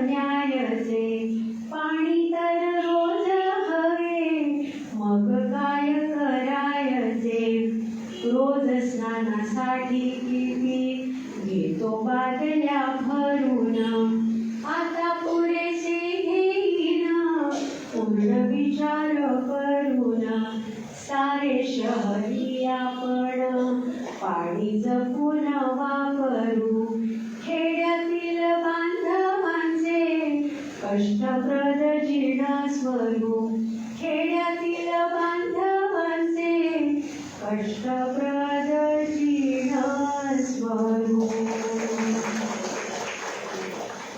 गोरेगावला प्रबोधन नावाची संस्था आहे, तिकडे त्या कविता वाचनाचा कार्यक्रम होता. मी नेहमी असं एका दोघी काही गेल्या होत्या आणि ही कविता त्यांनी सादर केली, तर ते एकदा निवेदिका आमच्या डोळे मिळून ऐकत होत्या आणि ते इतक्या म्हणजे त्या गुंगवून गेल्यानं ती कविता संपलीपेक्षा त्या पुढचं निवेदनच करायचं विचारल्या. हा ताकद होती त्या कवितेच्या शब्दाची, कारण तो संदेश होता की सारे शहरी बांधव. आणि तृप्तीताई मागाशी सांगितलं असं त्यांनी आतापर्यंत तृप्तीताईंनी 532 कविता लिहिल्या आहेत. आकडा थोडा जुना आहे आणि त्यापैकी 268 कवितांना पुरस्कार आणि सन्मानपत्र म्हणजे सक्सेस रेट म्हणतात तो किती आहे बघा, 50% जास्त आहे. हे पोलीस लोक गुन्हे दाखल करतात ना, सरकार विचारतं गुन्ह्याची उकल किती झाली, त्या सक्सेस रेट म्हणतात तसं. आणि महाराष्ट्र मंडळ शिकागोला तिथे देखील त्यांचा ऑनलाईन कार्यक्रम झाला होता कवितांचा. त्या कार्यक्रमाचं नाव आहे काव्य तृप्ती. तो आम्ही फार करत नाही याचं कारण तो थोडा खर्चिक आहे, त्याला प्रोजेक्टर लागतो. मी काय केलं, प्रत्येक कवितेची स्लाईड बदलली, ती तिथे दिसत असते तुम्हाला आणि ती वाचता वाचता तुम्ही ऐकत असतो, तो एक वेगळा इफेक्ट असतो. तर त्यांनी छान हे केलं होतं सगळं असो. आणि त्यांच्या कविताला गेयता असत्या. हल्ली कसं असतं, मुक्त छंदाच्या कविता जास्त असतात, गेयता यमक प्रास या कविता कमी असतात, ते कठीण करणार. आपल्या डोंबिवलीचे विजय जोशी म्हणून येते, आमच्याकडे आले होते, ते म्हणाले फार कमी लोकांनी यमक मी प्रास करतात. तर एका कार्यक्रमाला गेलो होतो कविता वाचनाच्या, पाहुणा म्हणून बोलवलं होतं. तर पाहुणा म्हणून जाणारी अडचण अशी असते ना की कार्यक्रम आवडला तर ते आपल्याला उठून जाता येत नाही. मागची म्हणजे उठून जाऊ शकते, आपल्याला उठून जाता येत नाही. त्याच्या प्रत्येकावेळी कविता मला शेवटपर्यंत एक कविता अशी होती, मला त्याचा अर्थ आजही कधी कळला नाही. ती कविता अशी होती, त्या कवीने सादर केलेली, लाल कावळे उचलतात स्मशानातल्या राखेचे ढीग, लोळतो मी चंद्रावर करून ढगांची उशी. मला ते काय आठवत नाही. लाल कावळे म्हटलं कुठे असतात, भारतात बघितलं नाही, आफ्रिकेत असतील तर त्याला कावळा का म्हणते नाही, कावळा काळ असं अनेक प्रश्न डोक्यामध्ये. आणि लोळतो मी चंद्रावर करून ढगांची उशी म्हटलं, तो आर्मस्ट्रॉंग एवढ्या सगळ्यांतरी चंद्रावर पोचला आणि हा कवी म्हटलं डोळ्याला चंद्रावर जातं. मला अजूनही कळलं नाही ते कवितेचं, पण काय होतं, कोणाला तरी कळलं असेल, कारण लोक कसे वाह करत असतात. नंतर मला कळलं ते कोणालाच कळलेलं नसतं. लोकांना वाटतं की सगळ्यांना कळलं, मला कळलं नाही, असं होऊ नये म्हणून मी सुद्धा व्हावं म्हणतो असं. तर दादा कोणते अनेक कलाकार आपल्याकडे येऊन गेले. दादा कोणते सगळ्यांना माहिती. दादा कोणते म्हटलं की पहिला डोक्यात विचार येतो की द्व्यर्थी संवाद. दादा कोणते केवळ द्व्यर्थी संवादासाठी प्रसिद्ध नव्हते, प्रचंड प्रतिभा होती दादा कोणतेची. साधारणपणे 50 वर्षापूर्वी दादा कोंडकेंचं एक लोकनाट्य प्रसिद्ध होतं, त्याचं नाव होतं विच्छा माझी पुरी करा. आपल्यापैकी अनेक माहिती असेल. तर त्यामध्ये दादा कोंडकेंचा प्रत्येक प्रयोग विच्छा माझी पुरी करायचा हा ताजा वाटायचा, कारण नजीकच्या काळात घडलेल्या घटनांचा परामर्श दादा घेत असत आणि कोणी सेलिब्रिटी आले त्यांची दखल घेत असत, त्यामुळे तो प्रयोग ताजा वाटायचा. एकदा मी पुण्याला गेलो होतो, या गोष्टीला साधारण 45 वर्ष झाली. टिळक रोडवरती भरतनाट्य मंदिर आहे, तिथनं मी येत फिरत असताना बघितलं बोर्ड लागला होता विच्छा माझी पुरी करा. त्या दिवशी रात्री नाटक होतं. मी झटकन बुकिंग केलं, कारण दुसरं काही काम नव्हतं आणि रात्री गेलो बघायला विच्छा माझी पुरी करायचा प्रयोग. आणि हाऊसफुल होता. विच्छा माझी प्रयोगाचे 2800 प्रयोग झाले, सगळे हाऊसफुल गेले होते. तर मी जाऊन बसतो प्रयोगाला आणि योगायोगाने त्या प्रयोगाला नाटककार बाळ कोलटकर आले होते. आता त्यांना सन्मानपूर्वक पहिला आले बसवलं होतं. आणि दादा कोंडकेंचं वैशिष्ट्य सांगितलं की नजीकच्या काळात घडलेल्या घटनांचा परामर्श घ्यायचा, आलेल्या सेलिब्रिटीचा परामर्श घ्यायचा. तर त्यांचं लक्ष गेलं. आता विच्छा माझी पुरी करामध्ये सुरुवातीला वसंत सबनीस लेखक आणि दादा कोंडके त्यांचा वग असतो, सुरुवात प्रास्ताविक स्वरूप असतं त्याला वग. तर ते दोघे जण तुम्हाला सांगतो, वसंत सबनीसचे लेखक म्हणून आपल्याला माहिती आहे, पण दादा कोंडकेंच्या खांद्याला खांदा लावून अभिनय करणं कोणी छोटी बात नाही आहे. कारण वसंत सबनीस समर्थपणे ती भूमिका केलंच असं. निधन प्रसंग असा असतो, राजाचं निधन झालेलं असतं आणि प्रधान आणि सेनापती दादा कोंडके आणि वसंत सबनीस हे प्रधान सेनापती चर्चा करत असतात की राजाचं निधन झालं, अंत्ययात्रा काढायचे, कोणाकोणाला बोलवायला पाहिजे, ते आधी काढत असतात. याला बोलायचं त्याला बोलायचं अंत्ययात्रेला. आणि तेवढ्यात लक्ष जातं वसंत सबनीसांचं की पहिल्यांदा काही बाळ कोलटकर बसले, ते उत्स्फूर्त तेवढे वसंत सबनीस म्हणतात दादांना, अरे हो आणि बाळ कोलटकरांना पण बोलवायला पाहिजे ना, मी दखल घेतली तुम्ही आज आम्ही बघेल बाळ कोलटकरांना पण बोलवायला पाहिजे. त्यावर उत्स्फूर्तपणे दादा कोंडके म्हणाले, नको नको नको त्याला बोलू नका का, ते स्मशानामध्ये जाऊन डीला डी लावून कविता करत बसतील काहीतरी, त्यांना बोलू नका. आता तुम्ही असला तुम्हाला माहिती डीला डी म्हणजे वाकळी दोघांच्या जोडीमध्ये ही पद्धत होती, सगळी शेवटचं शेवट इकडे जुळी असं ते होतं. तेवढे डीला डी लावून काहीतरी कविता करत असतील त्याला बोलू नका. त्यावेळी वसंत संगीत म्हणाले, दादा तुम्ही थट्टा करताय पण तुम्हाला येईल का अशी कधी कविता ठिकाणी जाऊन करायला? दादा पण आज ते आहे का आत्ता घडून जातो. आणि तुम्हाला सांगतो त्या प्रसंगाचा मी साक्षीदार आहे. दादा कोणतीने एक 5 ते 7 सेकंदचा रंगमंचाच्या छताकडे बघितलं आणि ताबडतोब तिथल्या तिथे वातोई दुर्वाची जोडी कवितेचं विडंबन कविता तिथल्या तिथे त्यांनी रचली आणि म्हणून दाखवली ती अशी होती. सुंदर पोहे ज्यांनी वातोई दुर्वाची जाडी नाटक बघितलंय त्यात ती गीतं ऐकली त्यावेळी कळेल की जो बाज होता ना गीतांचा तो तसाच्या तसा विडंबन गीतामध्ये दादांनी राखला होता आणि तिथल्या तिथे त्यांनी ते विडंबन कविता रचली आणि म्हणून दाखवली. हे सगळं उत्स्फूर्त होतं, संहितेमध्ये काय नव्हतं. तर ते कविता अशी होती. सुंदर पोहे पातळ पातळ खमंग तुकडे खोबरे पुष्कळ शेंग कुरमुरे आणि कडाळ या सर्वांनी विविध चवीने असा बनविला चविष्ट चिवडा पडते ज्यावर उडी बांधतो ही चिवड्याची पुडी. काय प्रतिभा आहे. आणि तुम्हाला सांगतो हे ऐकल्यावरती बाळ पलटकर पहिल्या रांगेत उठले, स्टेजवर आले आणि दादा कोंडकेंना साष्टांग नमस्कार घातला. एका कलाकारांनी दुसऱ्या कलाकाराला दिलेली ती पावती होती. आणि मला अजून ना खंत वाटते की त्या काळी मोबाईल नव्हते. जर असते ना त्या प्रसंगाला मी फोटो काढून ठेवला असता आणि फेसबुकवर वगैरे टाकायला तर लोकांना आवडतं असं बघायला.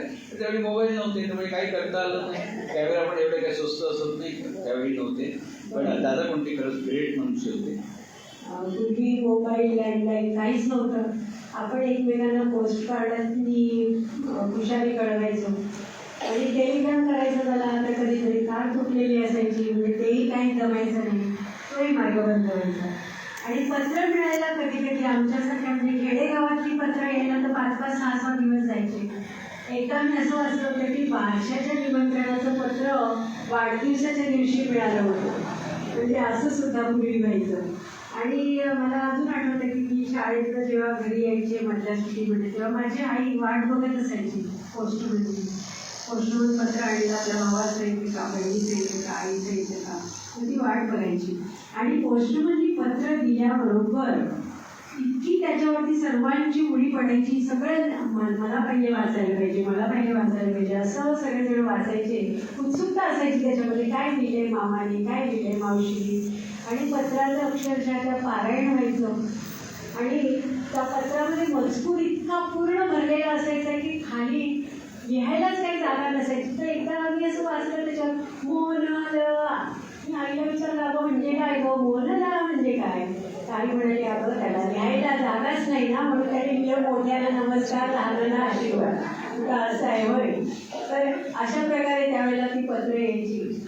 आता आपण फोनवर बोलतो पण फोनवर बोलण्यामध्ये ती आत्मीयता नाही, तो जिव्हाळाही नाही जो आपण पत्रामध्ये असायचा. आपल्यात माया ममता सगळी त्या पत्रामध्ये वाचल्याबरोबर कळायचं.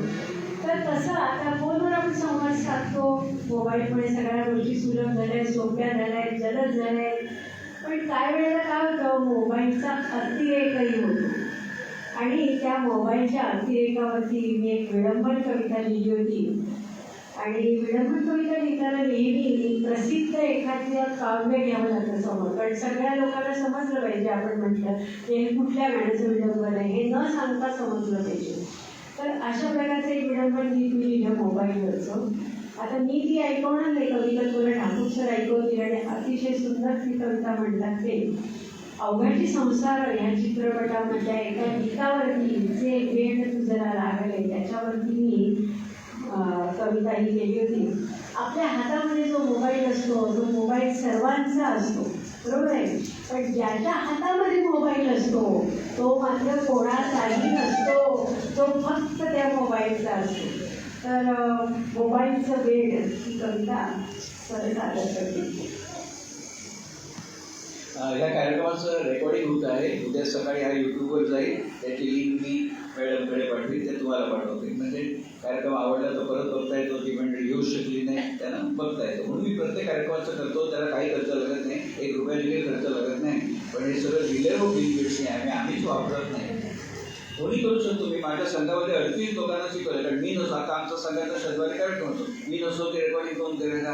आता 38 लोकांना शिकवलं, तेही करत असतात. 4 मिनिटात शिकवता येते. 4 मिनिटात मी व्हिडिओ पाठवली तुम्हाला, तुमच्या सगळ्या कार्यक्रमाचं करू शकतो. असो तर अवघाची संस्थांमध्ये शरद तळवलकर आणि राजाभाऊ गोसावी दोघांच्या भूमिका असतात.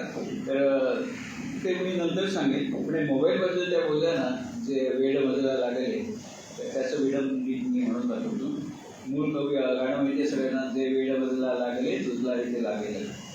जे वेळ तुझला लागले आता कधी संपेल का, जे वेळ तुझला लागले आता कधी संपेल का, माझ्या मनीची व्यथा कधी सांग तुझ समजेल का, जे वेळ तुझला लागले. जागेपणी हातात तो ध्यानी मनी अन स्वप्नी तो, किती गुंतला तू त्या सगळे अस्वस्थता उमगेल का, जे वेळ तुझला लागले. उठता सकाळी रोज तू, उठता सकाळी रोज तू, जाई नजर त्याच्याकडे, होई किती होई चहा किती थंड हा, नच लक्ष ही खाण्याकडे, जे वेळ तुझला लागले. मनी भीती मजला वाटते, मनी भीती मजला वाटते, म्यूट बोलणे हे आपुले, आभासी जगती रंगता, संवाद सारे संपले, जे वेळ तुझला लागले आता कधी संपेल का, माझ्या मनीची व्यथा कधी सांग तुझ समजेल का, जे वेळ तुझला लागले. तुम्हाला आठवत असेल अवघाची संसार चित्रपट सुदैवात अजून तो युट्यूबवरती आहे हा. त्यामध्ये त्याचं दाखवलंय की राजा गोसावी आणि शरद तळवलकर दोन तरुण असतात, लग्न झालेले नाही, भाड्याचे खोली घेऊन राहत असतात. दोघांना कामधंदा काय व्हायचा नसतो. तर एक दिवस असा तो घर मालक सांगतो, उद्या खोली रिकामी करायची, 2 महिन्याचं भाडं चुकलंय तुमचं. त्यांना पंचायतीवर त्यांना जायचं कुठे. तेवढ्यात राजाभाऊ गोसावी नायक चित्रपटातले त्यांनी कुठेतरी कविता पाठवली विशेष स्पर्धेसाठी, आणि त्या कवितेला पहिलं बक्षीस मिळालेलं असतं. आणि आयोजकांचं पत्र येतं की तुमच्या कवितेला पहिलं बक्षीस मिळालं, 200 रुपयाचं, 8 दिवसात मला मनी ऑर्डर मिळेल. राजाभाऊला आनंद होतो. ते पत्र मालकाला दाखवतात की आणखी 8 दिवस थांबा, मनी ऑर्डर येते माझी, मग भाडं देईन. मला म्हणतो काय हरकत. ती आनंदाची बातमी सांगायला राजा गोसावी आत्या खोलीत जातात, जिथे शरद तळवलकर त्यांचा मित्र कपड्यांना इस्त्री करत असतो. त्या काळची पॉर्चेची इस्त्री वगैरे सांगतात. तो इस्त्री करत असतो आणि तेवढ्यात हा राजाभाऊ जाऊन सांगता, हे शहरात थांब, बाजूला होते काय सांगतो ते एक आनंदाची बातमी आहे. मग शरद तळवलकर कपड्यांना इस्त्री करत असतात. ती इस्त्री आहे ना, ती इस्त्री करताना तशीच खाली ठेवतात. बघा तुमच्या लक्षात करायचं, अहो चित्रीकरण करताना ती इस्त्री गार होते ठीक आहे, पण ती गरम असताना अशी करून ठेवायला पाहिजे होती ना. पण हे शरद तळवलकरांच्या लक्षात आलं नाही. अजून बघा तुम्ही आहे ते, मी टीका करत नाही, ही माणसं बरोबर मोठी होतात आहेत, पण अनेक वेळा छोट्या गोष्टी लक्षात येत नाही, ते तशी इस्त्री ठेवतात. तुम्ही राजाभाऊ सांगतात की असं असं बक्षीस मिळाले, आपल्याला खोली रिकामी करायला नको वगैरे वगैरे. पण गंमत अशी वाटते की ही गोष्ट एवढे मोठ्या कलाकार शरद तळवलकरांच्या लक्षात आलं नाही, राजाभाऊ गोसावींच्या लक्षात आलं नाही, कॅमेरामॅनच्या लक्षात आलं नाही, दिग्दर्शकांच्या लक्षात आलं नाही. आलं असतं तर त्यांनी रिटेक केला असताना सगळं गोष्टी केलं असतं रिटेक. छोटी गोष्ट पुन्हा सांगतो, तक्रार टीका करायचा विषय नाही, त्यातनं आपण आनंद घेतो. पण अशा प्रकारे त्यांनी सांगितलं नाही की हे झालं म्हणून. आणि हा प्रसंग आहे ना, तो तुम्हाला आठवत असेल की पूर्वी रीडर्स डायजेस्ट म्हणून इंग्रजी मासिक निघायचं, खूप माहितीपूर्ण असेल. आणि टाइम्स ऑफ इंडियाचं एक पाक्षिक होतं, त्याचं नाव होतं फिल्मफेअर. सिनेमा जगतावर वाहिलेलं ते पाक्षिक होतं. मी ते फिल्मफेअर वाचत असेल फक्त एकासाठी की त्यात एक कॉलम असेल फिल्मफेअरमध्ये, आणि त्या कॉलमचं नाव होतं रीडर्स डू नॉट डायजेस्ट. वाचकांना हे बसत नाही. काय बसत नाही? असे जे प्रसंग होते की इस्त्री अशी ठेवायला पाहिजे, ती तशी ठेवली, कपडा जळणार नाही का, असे प्रसंग त्याच्यावर लिहिलेले असतात. त्या कॉलमसाठी मी फिल्मफेअर फक्त वाचत असते, बाकी त्याच्यामध्ये आपल्याला काही त्याचं सुचत नाही. पण त्यामध्ये एक उदाहरण सांगतो तुम्हाला. असं दाखवतात की मद्रासमध्ये हिरो हिरोईन गेली, गार्डनमध्ये नेहमीप्रमाणे गाण्या म्हणतात, गोंधळत असतात, आणि तेवढ्याच बाजूने एक बस जाते, त्या बसवर लिहिलेलं असं BST. तर मद्रासचा BST बस कुठून आली. असे प्रसंग त्यामध्ये लिहिलेले असतात, त्यामुळे वाचायला छान वाटायचं. ते असेल एक मजा म्हणून ते करत असत. असो. आणि हे कसं आहे की 50 वर्षापूर्वी आपल्याला सगळ्यांना माहिती आहे की ब्लॅक अँड व्हाईटचा टी व्हीचा जमाना होता. पण त्या ब्लॅक अँड व्हाईटच्या जमान्यामध्ये सुद्धा किती छान छान कार्यक्रम त्या या टी व्हीवरती असत. अजून आपण आठवण करतो. गजरा होता, रविवारी त्या सुहासिनी मुळगावकर मुलाखती घ्यायच्या, हास्यवरी कितीतरी चांगले कार्यक्रम होते त्यामध्ये. गजरा होता त्याच्यामध्ये. पण त्या काळामध्ये ना एक छानशी एकांकिका आली होती. त्या एकांकिकेचं नाव होतं देवा शपथ खरं सांगे. 35 मिनिटाची होती, आठवत नाही कधी वेळची असेल. तर त्यामध्ये असं दाखवलं की 85 वर्षाचे आजोबा आणि 80 वर्षाची आजीबाई दोघं जण एका संध्याकाळी गप्पा मारत असतात. तर जीवनाच्या आठवणी सगळ्या उजाळत असतात. तर ते सांगता सांगता आजोबा काही आपल्या आठवणी सांगतात, आजी पण सांगते. असं चालता चालता आजी अशी एक आठवण सांगते की जी ऐकल्यावरती आजोबा खूप रागवायला पाहिजे होते, पण प्रत्यक्षात तसं होत नाही. आजोबा एक वेगळ्या पद्धतीने रिॲक्ट होतात. तर ती एकांकिका आपण ऐकूया. कदाचित ऐकता ऐकता तुमच्या लक्षात येईल की ती भूमिका कोणी केल्या होत्या, आजोबा आणि आजीचा. स्वेटर घातलात का? आज थंडी जरा जास्त आहे हो. नाही, स्वेटर नाही घातला, वाघोबाचा कातड्या घातले. अगो बाई, वागोबा का? माझी आई तर म्हणायची, पार्वती तुझा नवरा ना अगदी शेळीसारखा गरीब आहे हो. मरून नाही तुझी आई. काय बोललो तुमचं? आईला म्हणून 25 वर्ष झाली हो. आपल्याच घरी आली होती ती आणि एकाएकी तिला खूप ताप भरला आणि त्या दुखण्यामधनं ती उठलीच नाही. त्यानंतर ती आपल्या घरी आलीच नाही हो. पार्वती, तुला एक सांगू का? तुला धक्का बसेल. तू असं कर, तुझी जी गोळी घे, मग सांगतो. कशाला? सकाळी मी घेतली होती हो. मी ठीक आहे, बोला तुम्ही.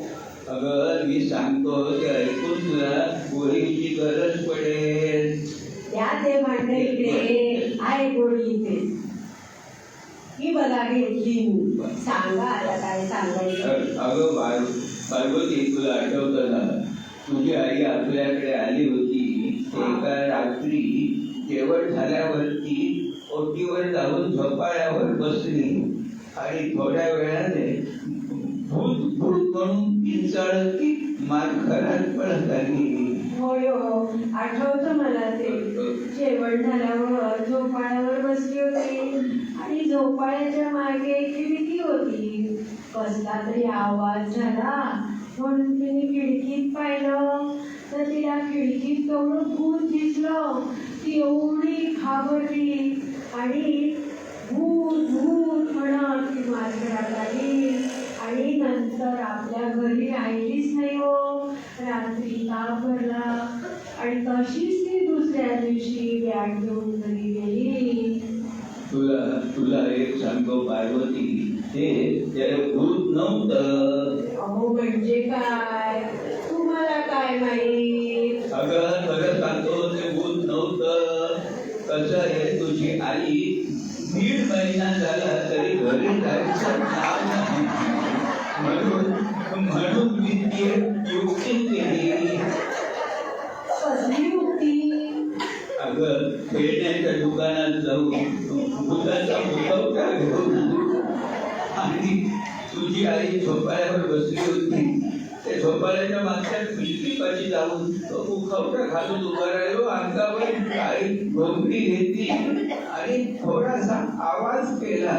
तो ऐकून तुझ्या आईने मागे वळून बघितलं आणि म्हणून ती माझ्यावरच पडली. काय होईल तुमची करणी? शोभतं का हो तुम्हाला असं वागणं? माझ्या आईशी तुम्ही असे वागलात ना आणि माझ्या बाबांशी सुद्धा तुम्ही प्रतारणा केली.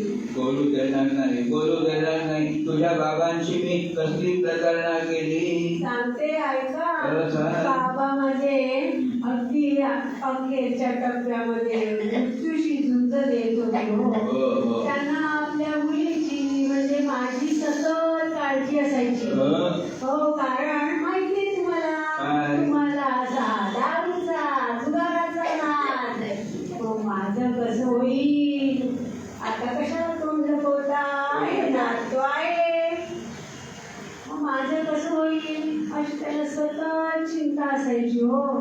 मित्राकडून 1,000 रुपये त्यांनी उसने घेतले होते आणि तुमच्याकडे दिले ते मित्राला द्यायला. बरोबर आहे. हे 1,000 रुपये त्यांच्या मित्राला म्हणजे गणपतरावांना द्यायचे होते, म्हणून ते 1,000 रुपये घेऊन मी घराबाहेर पडलो. हो, पण नंतर गणपतराव मला भेटले. ते म्हणाले 1,000 रुपये तुम्ही त्यांना दिलेच नाही. हे बरं दिसतं का हो? अहो, दुसरं म्हणजे शय्येवर असताना तुम्ही वचन दिलंच माझ्या बाबांना, कसं वचन? उद्यापासून जुगार दारू सोडून देईल. अगदी किती शहाण्यासारखं वचन दिलं तो. मला तर अगदी खूप धन्य झाल्यासारखं वाटलं होतं हो. तुला एक सांगतो पार्वती, तू आली तू पाणी पी मग सांगतो. काय नको, सारखं पाणी पाजून पाजून मला काय मारायची की काय तुम्हाला? बरं. बोला काय ते जाऊ दे. ऐकते मी, बोला. अगं, तुझ्या बाबांकडून ते 1,000 रुपये घेऊन मी बाहेर पडलो, पण गणपतरावांना ते पैसे बरं मी दिलेच नाही. ते माहिती हो मला. केलं काय त्या पैशाचं ते सांगा. आड्यावर जाऊन जुगार खेळलो आणि त्या जुगारात बऱ्यापैकी हरलो आणि त्या हरल्याचं दुःख विसरायसाठी पारमध्ये सावून बसलो. काय हो, बाबाला तुम्ही वचन दिलं होतं उद्यापासून दारू सोडेल. मग अगं, उद्यापासून दारू सोडेल म्हणून सांगितलं होतं, आजपासून सोडेल म्हणून कुठे सांगितलं होतं? कमाल आहे हो परमेश्वरा. सोडव रे बाबा मला या माणसापासून. बरं. पण आता मी सुद्धा तुम्हाला एक गोष्ट सांगणार आहे. हा, तू गोष्ट सांगणार आहे? हो. आधी पाणी पी. नको, काय नको. मी सांगते ते ऐकल्यावर तुम्हालाच पाण्याची गरज लागेल हो. तुम्हीच त्या पाणी. देते भांडे. तू ऐकायचे नाही. मूर्खा वेगळा हट्टी स्वभाव तुझा. तू ऐकायची नाही. ती शेजारच्या मातीवाईवर किती समजूतदार आहे त्या. होय का? सकाळी उठल्यापासून त्या मेलीचं नाव नुसतं दातात अडकत असतं तुमच्या. सुपारीचा कण अडकल्यासारखं. जाऊ दे म्हणून किती मातीवाई. तू काय सांगणार होतीस ते सांग. सांगते ऐका. आठवतं का तुम्हाला? आपण लग्नात एकमेकांना हार घातले आणि त्याच क्षणी तुमची आत्या बेशुद्ध पडली. अगं, बरोबर आहे. माझी आत्या छत्री होती. तिने खूप दगदग केली होती माझ्या लग्नात. पण माझ्या बाबाने बरं का तिच्या तोंडावर पाणी मारलं आणि मग त्याची शुद्धी झाली. पण पार्वती, त्यानंतर माझी आत्या आपल्या घरी तिचं येणं जाणं खूपच कमी झालं नाही का? नाही हो, आत्या थकली म्हणून बेशुद्ध नाही पडली. मग ती का बेशुद्ध पडली याचं कारण मला माहित होतं. काय कारण होतं? का बेशुद्ध पडली ती? सांगते. पाणी प्या आधी. हा गो तुझ्या त्या पाण्याला आधी काय झालं ते सांग बरं. सांगते बरं. सांग. मी अशी दिसायला बेकारची. तू काय म्हणाली? मी म्हटलं मी अशी दिसायला बेकारची. हे बाकी बरोबर आहे. तेवढं बरं तुम्हाला ऐकायला आलं हो. हा, तर मी काय म्हणत होते? तू म्हणत होतीस की तू अशी दिसायला बेताची. बरं हो, समजतं मला तुमचं बोलणं. अहो, मी दिसायला अशी बेताची बरोबर. म्हणून माझं लग्नच ठरत नव्हतं. सगळीकडून नकार यायचे. मग माझ्या आजीने एक युक्ती केली बरं का. तुला सांगतो पार्वती, तुझी आजी म्हणजे देव माणूस होती. देव माणूस म्हणून तुझ्या माहेरी गेल्यावरती मी सगळ्यात आधी तुझ्या आजीला वाकून नमस्कार करीत होते. होय हो, त्याच देव माणूस आजीने सुचवलं बरं. काय? तुमची तुझी आत्या मला बघायला आली आणि पोहे चहा घेऊन मला नाही पाठवलं बरं. अहो, माझ्या मावस बहिणीला पाठवलं. वत्सला हो तिचं नाव. गोरी गोपी, आपली डोळी नीटस, आपली मीनाकुमारी सारखी. तुम्हाला फार आवडायची मीनाकुमारी. म्हणून त्याची मीना कुमारी बोल. आत्या वत्सलेला अगदी न्याहाळून बघत होती हो. तिच्याकडे बघून अगदी खुश झाली आणि तिथल्या तिथे होकार कळवून लग्नाची तारीख सुद्धा ठरवली हो. आणि म्हणाली, माझा भाचा माझ्या शब्दाबाहेर नाही हो. माझी पसंती तीच त्याची पसंती. आणि महिन्यानंतर प्रत्यक्ष लग्नाच्या वेळी आमच्या घरच्यांनी बोहल्यावर वत्सलेऐवजी मला उभी केली. आणि तुम्ही माळ घातलीत ना माझ्या गळ्यात आणि ती माळ घालताना माझा चेहरा दिसल्यावर तुमची आत्या बेशुद्ध पडली. मला सांग, वत्सला सध्या कुठे असते? धन्य आहे बाबा या माणसाची. परमेश्वरा सोडव रे मला या माणसापासून.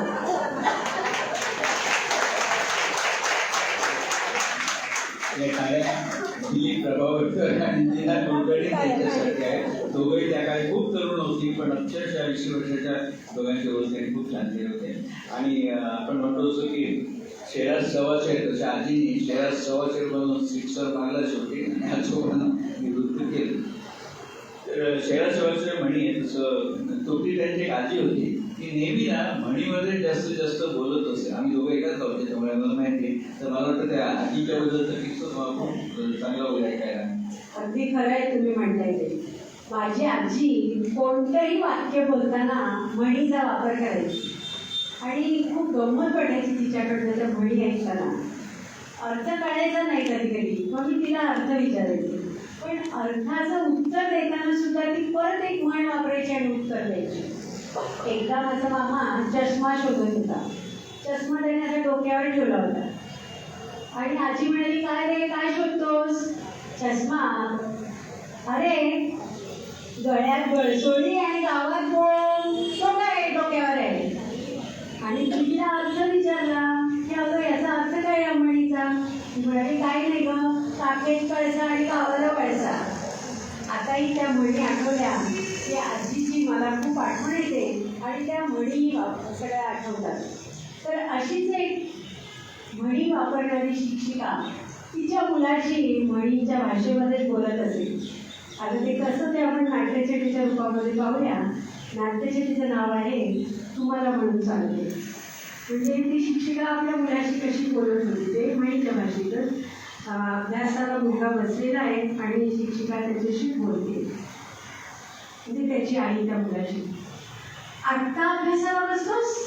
रात्र झाली, दिवस गेला उठा रेटी, रात्र होता कापूस वेची. अरे सर्वच विषयांचा अभ्यास नाही ना?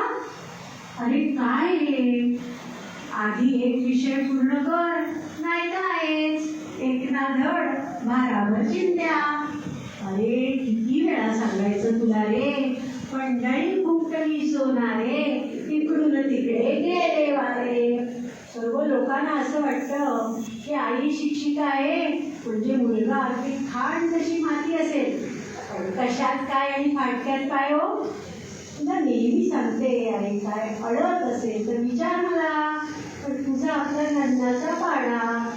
अहो बरं, घरात मदत कोणाची नाही हो. सासूबाईंना काही सांगावं तर त्यांच्या अडचणीचा पाडा त्या इतका वाचतात की भीक नको पण कुठलं आवर अशी करत होती. आणि आमचे धाकटेगीर काय हो, वेळा बनून पेढा खाणारे. जाऊबाई तशात खाली बुंदी पाताय डुंडी. आजचीच गोष्ट मी तुम्हाला सांगते. मी माझ्या बेंडेला म्हटलं, अगं जरा मला भाजी चिरून दे ना. तर तिने हाताला मेहंदी लावलेली, ते दोन्ही हात मला दाखवले. आणि आमची नणंद म्हणजे काय, आधीच उल्हास आणि त्यात फाल्गुन मास. सर्वांना सांभाळताना माझी मात्र पुढे वाट होते हो. आणि कामवालीला आधीच सुसरबाई तुझी पाठवू म्हणून सांभाळावं लागतं. आणि यांना काही सांगावं तर आधीच हौस, त्यात पडला पाऊस, अशी परिस्थिती. आणि आमचे शेजारी काय हो, सगळे सगळे देवीला देवा दंडवत आहे, कोणाचा काही उपयोग नाही. पण तुम्ही मैत्रिणी मात्र छान मिळाला ना. अहो, एवढाच पुढत्याला काढीचा आधार. अरे काय रे, झाला का अभ्यास? आणि हे काय, तुला भूक पण लागली? अरे कुठलं पुस्तक हवंय तुला? अरे ते काय टेबलावर आहे, काखेत कळसा आणि गावाला वळसा. अरे अरे अरे, केवढा धक्का दिलास, सगळे तांदूळ सांडले ना. आता काय करावे बाई, घाईत घाई आणि विंचू रचला ग बाई, केवढा आवाज झाला. आणि हे काय, हे आले वाटतं बाहेर. अगं तुझा लेख झोपलाय बसल्या बसल्या, तुझं जराही लक्ष नाही, कुठलं काम तुला नीट जमत नाही. ऐकलत ना, बघा आता, शेळी जाते जीवानीशी, खाणारा म्हणतो वातड. अहो पण बोलणार कोणाला? म्हणतात ना, पदरी पडलं आणि पवित्र झालं, पदरी पडलं आणि पवित्र झालं.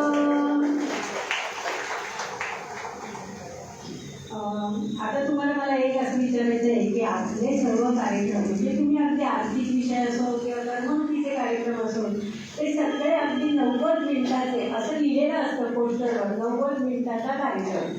तर ही कालमर्यादा तुम्ही ठरवलेली आहे की तुम्हाला कसं सुचलं की 90 मिनिटाचा कार्यक्रम करावा? कारण नुकतंच झालेला आपण एक परवाच्या दिवशी कार्यक्रम केला, तर त्या प्रेक्षकांनी विचारलं तर आम्ही पोस्टरवर बघतो 90 मिनिटाचा कार्यक्रम, तर असं का लिहिलेलं असतं? तसं हे 2001 साली मी सगळ्यात पहिलं व्याख्यान जे केलं ते 2001 साली केलं होतं शेअर बाजारामध्ये. मी बॉम्बे स्टॉक एक्सचेंजला होतो आणि ते कोणासाठी केलं होतं तर या 26/11 जे शहीद झाले हेमंत करकरे साहेब, ते त्यावेळी मुंबई पोलिसांच्या आर्थिक गुन्हे विभागाचे प्रमुख होते, इकॉनॉमिक ऑफेन्सेस विंगचे. आणि ते त्यांच्या 70 ऑफिसर्सना घेऊन, पोलीस ऑफिसरना घेऊन आमच्या बॉम्बे स्टॉक एक्सचेंजला आले होते आणि म्हणाले की आता 2001 मध्ये शेअर बाजाराविषयी गुन्हे घडायला सुरुवात झाली होती, तर आम्हाला त्याचा तपास करायला लागतो आणि आम्हाला तर फारशी काही माहिती नाही शेअर बाजारात व्यवहार कसे होतात, ते आम्हाला तुम्ही समजावून सांगा. म्हणून ते 70 ऑफिसरना घेऊन हेमंत करकरे साहेब आले होते. तर आमचे साहेब मला म्हणाले की ठाकूर तू त्याला समजाव, तू नाहीतर लिहितोस वगैरे लोक तू त्याला चांगलं समजावून सांग. तर मी करकरे साहेबांना त्यावेळी विचारलं, ही 2001ची गोष्ट आहे, जानेवारी 2001, मी साहेबांना विचारलं की मी तुम्हाला तुम्ही मला किती वेळ देणार या भाषणासाठी, म्हणजे त्याप्रमाणे मला स्लाईडची संख्या, काय काय विषय मांडायचे मला जरा मॅनेज करता येईल. मी त्यांना विचारलं तुम्ही मला किती वेळ देणार या कार्यक्रमासाठी? तर हेमंत करकरे साहेब म्हणाले की ठाकूर तुम्ही अमुक इतकी मिनिटं बोला, असं आमचं तुमच्यावर काहीही बंधन नाही, तुम्ही हवा तेवढा वेळ बोलू शकता. मी खुश झालो, म्हटलं आता विषय एकदम सविस्तर समजावून सांगता येईल पोलीस लोकांना. म्हणजे पुढे ते म्हणाले की तुमच्यावर आमचं काही बंधन नाही, तुम्ही किती वेळ बोलू शकता, फक्त आम्ही 70 जण इथे आलो आहोत ना, या ठिकाणी फक्त 90 मिनिटं बसणार आहोत, तुम्ही किती बोलू शकता. तेव्हा एक मनाची गोंगाट बांधली की याच्या कार्यक्रमासाठी 90 मिनिटं एक आदर्श वेळ आहे. आणि दुसरं म्हणजे पोलीस लोक देखील छानपैकी विनोद करू शकतात, फक्त ते ड्युटीच्या बाहेर असले ना की एक वेगळं चूक त्यांचं बघायला मिळतं. आणि हेमंत करकरे साहेबाबद्दल एक तुम्हाला सांगायचं, मध्यंतरी ठाण्यामध्ये मी एक व्याख्यान केलं होतं, आणि गडबडीत वर्ष. तर त्या व्याख्यानाला हेमंत करकरे साहेबांच्या वहिनी आल्या होत्या व्याख्यान ऐकायला. आर्थिक विषयावरचं होतं, मी काय ओळखलं नाही त्यांना, ते आल्यालाच नाही. तर मी करकरे साहेब, त्यांना मी चांगली व्यवस्था वगैरे केली बसायची, त्यामुळे मी हेमंत करकरे साहेबांची वहिनी म्हणून. तर मी बोलण्याच्या ओघात सांगितलं, म्हटलं आज आपल्याकडे हेमंत करकरे साहेबांच्या वहिनी आल्या, तुम्हाला सांगतो काही न सांगता नुसतं मी म्हटलं हेमंत करकरे साहेबांच्या वहिनी आल्या आपल्याकडे भाषण ऐकायला. सगळे लोक 250 लोक एकाच वेळी उठून उभे राहिले, म्हणजे स्टँडिंग ओवेशन जे म्हणतात ना, मानवंदना न सांगता. हा मराठी माणसाची जी प्रगल्भता आम्ही म्हणतो ना ती ही आहे. सांगायला लागत नाही की उठा त्याच्या, आणि गमत म्हणजे कोणी टाळ्या वाजवलं नाही, तेही भान ठेवलं की टाळ्या वाजवण्यासारखी परिस्थिती नाही, त्याचे 1.5 शहीद झाले. वरून नुसती मूक मानवण देण्याची. म्हणून मला म्हणतो की नेहमी मराठी माणूस ना रसिक आहे, प्रगल्भ आहे, चांगलं असेल तर तो टाळ्या वाजवतो. कधी सांगायला नाही आमच्या कार्यक्रमात कधी तर विचारत नाही टाळ्या वाजवणं. हल्ली इतके अतिरेक झालेलं असतो ना, गाणं झालं की लोक टाळ्या वाजवतात. एक बार और जोरात एक बार जाऊन कशाला एकदा वाजवली परत कशा ते वर्गणी मागून मला टाळ्याला मजा असत नाही असं. तुम्ही देशभरामध्ये हजारो व्याख्यानं दिलेली आहेत. आता या व्याख्यानांच्या दरम्यान कधीतरी काहीतरी गमती जमती अशा घडतच असतील तर त्याच्यातला एखादा प्रसंग ऐकायला नक्कीच आम्हाला सर्वांना आवडेल. खूप अशा प्रसंग म्हणजे बरेचसे मी लिहून पण ठेवले गमती जमती बरेचसे डोक्यात केले तेव्हा तरी कार्यक्रम पण करायचा विचार देत होती. तसं एक कोल्हापूरला मी 2010 साली व्याख्यान केलं होतं. ते सकाळ दैनिकाने व्याख्यान आयोजन केलं होतं कोल्हापूरला. दसरा चौकात राजेश्री शाहू सभागृह म्हणून मोठा हॉल आहे. ते कोणासाठी होतं, पब्लिकसाठी होतं आणि त्याचे प्रायोजक होते बँक ऑफ इंडिया. तर बँक ऑफ इंडिया आणि सकाळ यात इतकी प्रसिद्धी केली होती ना, भरपूर तिथे लोक आली होती आणि संध्याकाळी 5चा कार्यक्रम 4:45चा हॉल सगळा भरून केला 350 लोकांनी.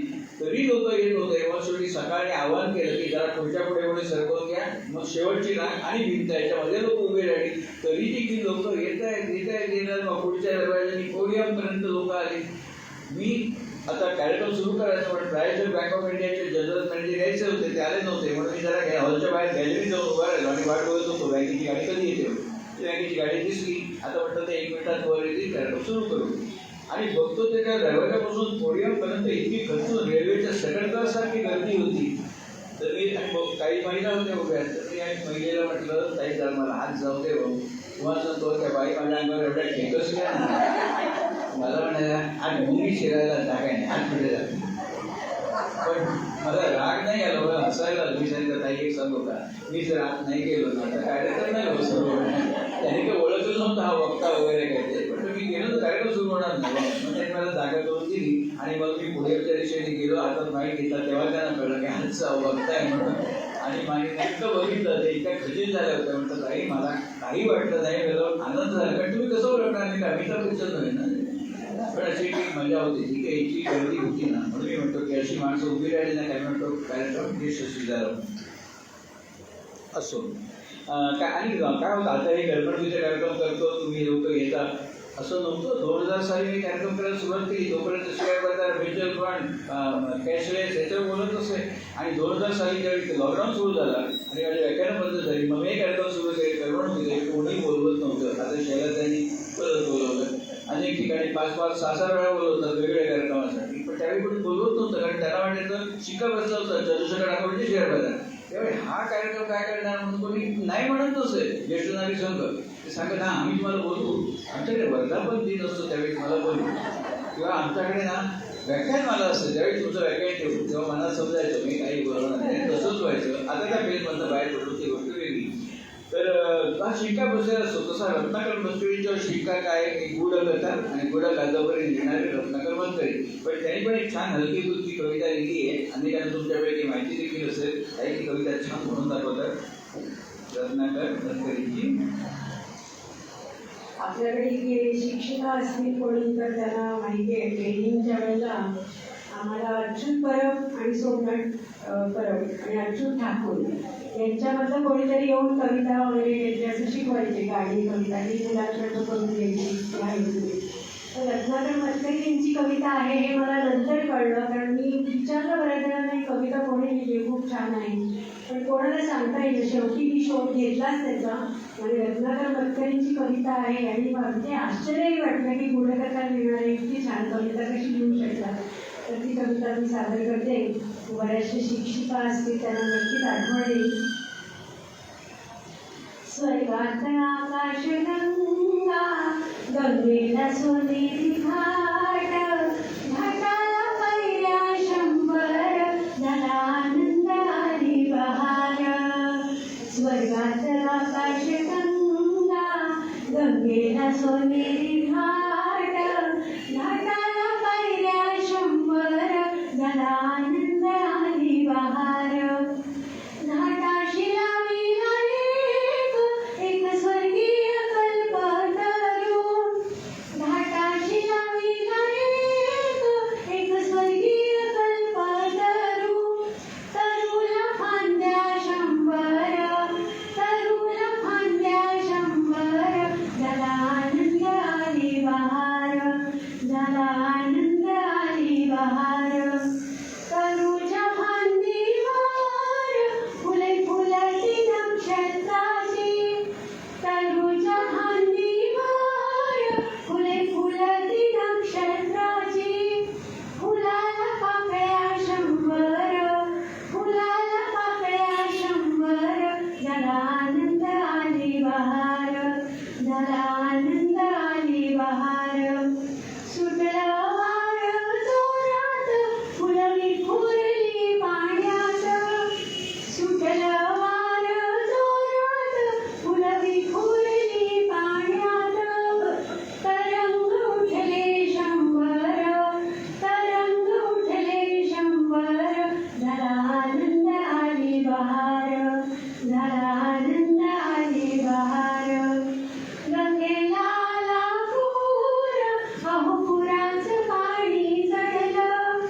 गंगेला आला पूर अहो पुराचं पाणी चढलं बुडाल्या पायऱ्या शंभर बुडाल्या पायऱ्या शंभर झाला आनंद आली बहार झाला आनंद आली बहार स्वर्गात आकाश गंगा हरी गंगेला सोनेरी घाट घाटाला पायऱ्या शंभर झाला आनंद आली बहार झाला आनंद आली बहार झाला आनंद आली बहार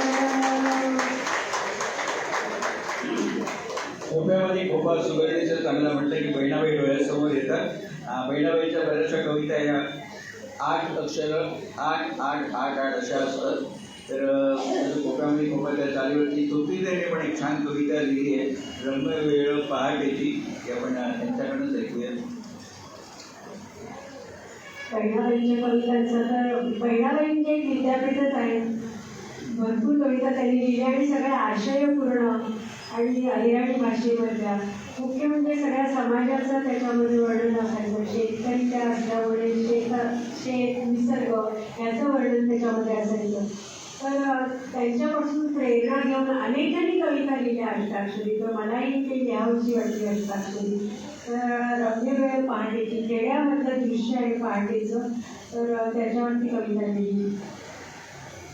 रम्यवेळ पहाटेची दवबिंदू तृणांवर नवरूप निसर्गाचे दाट धुके धरेवर हलकेच निलबिल हळूवार थर थर कल्पवृक्ष डोलताना दिसे देखावा सुंदर रमणीय वनश्री घेई धुक्याची चादर जशी पांघरून शाल श्वेतवर्णाची धूसर रवी किरणे सोनेरी ते जाळवी वसुंधरा अलगद धुके दूर जाग येत असे पाखरा क्षणभंगुर जीवन जर तर असे सारे घेई जाणून नवा नवा रंग जीवनाचे न्यारे हो जोडी खिल्लारी बैलांची किती दिसते देखणी किती वर्णावे तयाना आता ठेवते लेखणी किती वर्णावे तयाना आता ठेवते लेखणी.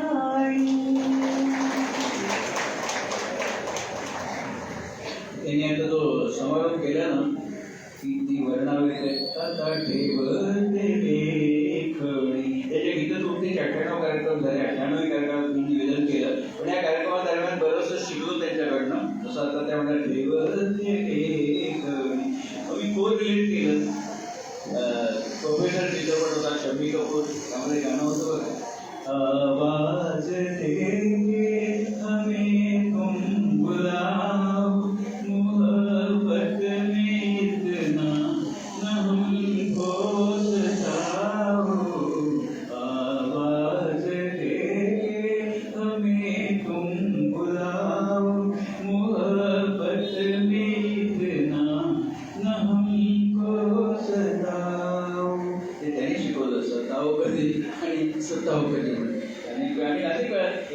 निंदामण ठीक समजतात लोक, कारण आता सोबत असं. तर मी शैलाताईंनी विचारलं होतं, पण त्या कार्यक्रमात एखादा मालवणी संवाद चालेल का? त्यामुळे हो ना, आम्हाला आवडेल, अवश्य टाका म्हणून.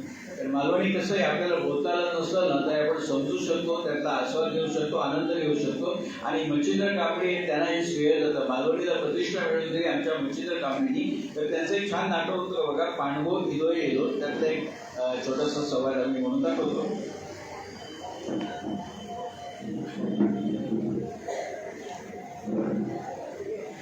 नमस्कार, माझी ओळख करून देत आहे.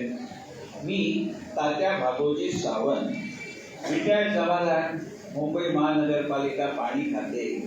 मुंबईत रवायचं ठिकाण रंगारी बदलचा डिलाईट रोड, लोअरपर्यंत, मुंबई नंबर 13. मूळ गाव मुक्काम पोस्ट मालवण, पेटेवाडी, जिल्हा सिंधुदुर्ग, मालवण ते मुंबई. एसटीचा तिकीट 438 रुपये 50 पैसे. एवढी गोष्ट पुरे झाली नाही. असं कसा फैसला मी 14 जणार होतं. मी, माझो पोरगो शिरी, आमची सूनबाय आणि आमचो कमिशनर. कमिशनर म्हटल्यावरती त्यांच्या चेहऱ्यावर प्रश्न चिन्ह दिसतं. कमिशनर म्हणजे माझी बायको. ते नट सम्राट नाटकात नाही, त्याची ती सरकार होती ती, तो एकसारखं म्हणा सरकार सरकार, तसं आहे आमचो कमिशनर. कसा असता माणूस रिटायर्ड झालो ना की घरात त्याला किती किंमत असतात तुमका सगळ्यांना माहिती आहे. हे असतं ते असतं, ते तुमचं आता सगळ्यांचं सांगते. रिटायर्ड झालं की घरात काही किंमत असत नाही. तुमका सांगतं एक कप चायसाठी किती मागता गोंबागोंब करूची लागता. तो नट सम्राट नाईक सारखं म्हणा, कुणी घर देता का घर, कुणी घर देता का घर, ओ तसा माका सारख्या म्हणत राहायला लागता. कोणी चाय देतात का चाय गो, माका एक कप चाय मिळत काय गो, माका चाय होईया गो, माका चाय देशाल काय गो. एक सारखे 4 ढोशी बसतात. सकाळपासून 8 चाय झाले. अख्खी लिफ्टन कंपनी घशात घालते हा की काय? अशाने डायबिटीस होता. कमिशनर, कमिशनर तुझा आवाज किती कमावलेलो हा नाही म्हशी सारखं. मध्ये माहेरात असताना म्हशी टाकूचं काम मीच करत होते. असं काय तेव्हा आता सासरी गेल्यावर रेडो लागते. हो, काय बोलला नाही आणि तुम्ही काय ऐकलं असं नाही. असो, कामावर जायचं होतं आता बरा होता. आता एक सारखे मित्रांना बोलवीत नव्हतं आणि चाय डोसीत नव्हतं. मित्रांना बोलवीत नव्हतं, चाय डोसीत नव्हतं. मित्रांना बोलवीत नव्हतं, चाय डोसीत नव्हतं. दुसरा काय काम नाही. अगो एवढ्या मोठ्या कपात ही नका एवढी चाय घेऊन दिलंस ती माझ्या पिंडावर शिकूसाठी काय गो. अगो यमाच्या रेड्याच्या बहिणी, अगो कप तरी घेऊन जा. ऐकता काय बघा. तर मंडळी, श्रावण महिनो गेलो. श्रावण महिनो गेलो की लोक काय काय संकल्प करतात. मी पण संकल्प केलाय. कसलो? ज्ञानेश्वरीची पोथी वाचायची. कसा झाला, मी ऑफिसातनं रिटायर झालं ना, ऑफिसातल्या लोकांनी माका ज्ञानेश्वरीची पोथी भेट म्हणून दिली. तुमका सांगतोय 34 वर्ष नोकरी करून रिटायर झाले. 34 वर्ष त्या माका वाटता काहीतरी मोठी भेट वस्तू देती, मिक्सर देते, वॉशिंग मशीन देते. मेल्याने देव दिल्याने काय ज्ञानेश्वरीची पोथी. आणि तुमका सांगतोय माझ्या निरोप समारंभासाठी ऑफिसातल्या सगळ्यांकडसून वर्गणी काढल्यानी माझ्याकडसून सुद्धा वर्गणी घेतली. काय बोलायचं, काय बोलण्यासारख्या असो. चला, तर 4 दिवस झाले. आता ह्यो संकल्प आणखी किती दिवस टिकतात बघूया. ऋतूसून नसतो तरी चांगलं वास येतात. असले चांगले वास येत ठेवले ना की पोथी वाचनात लक्ष लागत नाही. असो, आता काय करतोय, कमिशनर बोलून विचारतोय. शेंताबाई हो, गो शेंताबाई, शेंत्या गो, शेंत्या गो, रान घ्या शेंत्या. काय हो, किती ओरडत होता. बघलास ना, आडनाव घेऊन हाक मारले तेव्हा बाहेर गेला. किती ओरडत होता. काय हो. ऐक ऐक ऐक, तू बस बस आधी माका एक सांग. माका एक सांग, भूत उसून असतो तरी चांगलं वास येत आहे हो. आज भाजी कसली करतो? सुरणाची. शिरा पडो तुझ्या तोंडावर नाही. अगं तुला किती वेळा सांगेल श्रावण महिन्यात सुरणाची भाजी करू नको म्हणून? इथे म्हणजे काय? अहो सुरणाच्या पोळी चावताना मटणाच्या पोळी चावल्यासारख्या वाटतात.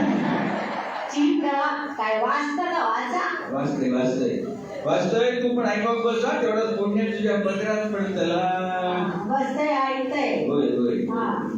वाचा बेटा वाचा. बरं म्हणे म्हणे बोलत तू पण तू मला बोलतोय काय मंजूर आवाजा बघा.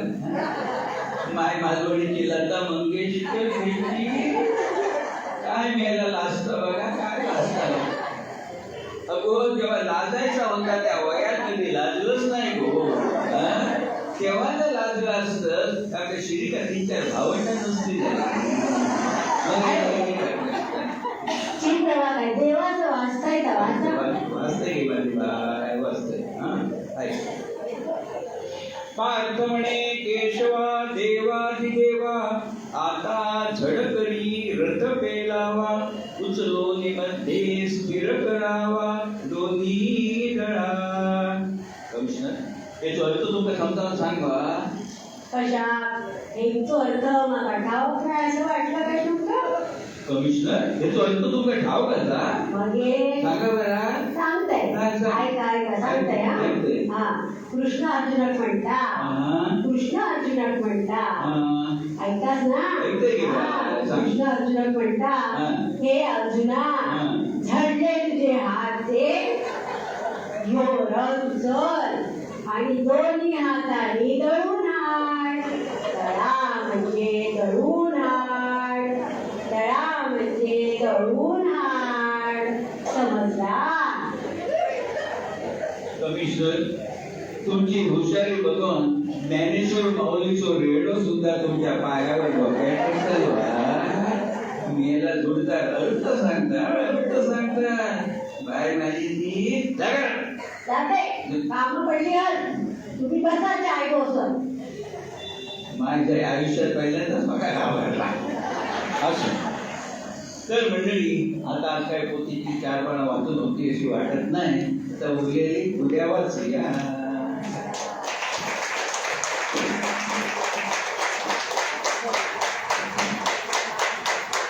आता आपण समारोपाकडे आलो आहोत आणि एका आपण समारोप सगळा टेलरमेंट शो असतो. तर एका जुन्या चित्रपटातलं घुमस पडेल त्या चित्रपटातलं गाणं पण ऐकूया आणि इथेच आपण थांबतो. खूप मजा आली, आनंद झाला तुमच्याबरोबर ते कार्यक्रम करायला. घुमस पडेल तर चित्रपटातलं गाणं आहे.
उशीर झालेला आहे पण मी जास्त काही बोलत नाही पण अतिशय सुंदर कार्यक्रम आज आपल्याला ऐकायला मिळाला आहे म्हणजे मराठी भाषेविषयी जी काळजी वाटते ना हल्ली ती आज म्हणजे पूर्णपणे गेलेली आहे ते अशा लोकांपर्यंत आहेत तोपर्यंत काही आपली मराठी भाषेला मरण नाही एवढं नक्की तर आपले सेक्रेटरी सुवर्णा त्यांचं मानधन देऊन त्यांना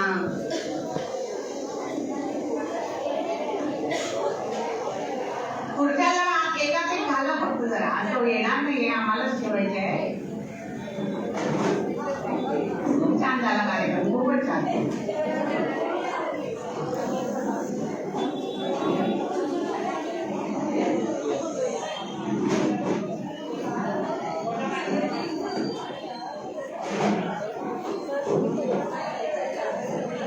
अवश्य सगळ्यांनी प्रतिक्रिया कळवा म्हणजे व्हॉट्सअपवर मी त्यांना पाठवून द्या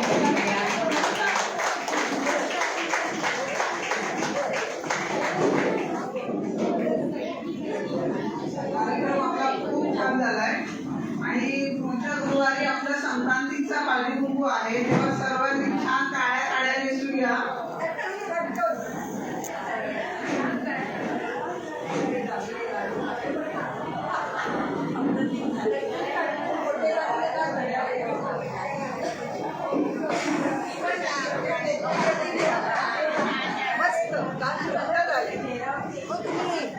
दसनूरकरांचे भाऊ का कोण मी दसनूरकर इथे राहायचे त्यांचे भाऊ नाही तुमचं व्याख्यान ऐकलंय मी इथे बरंच गाणी खूप सुंदर आणि आमची आवडती गाणी सगळी हो सगळी तेच आम्ही बघतो आवडती गाणी असतील असं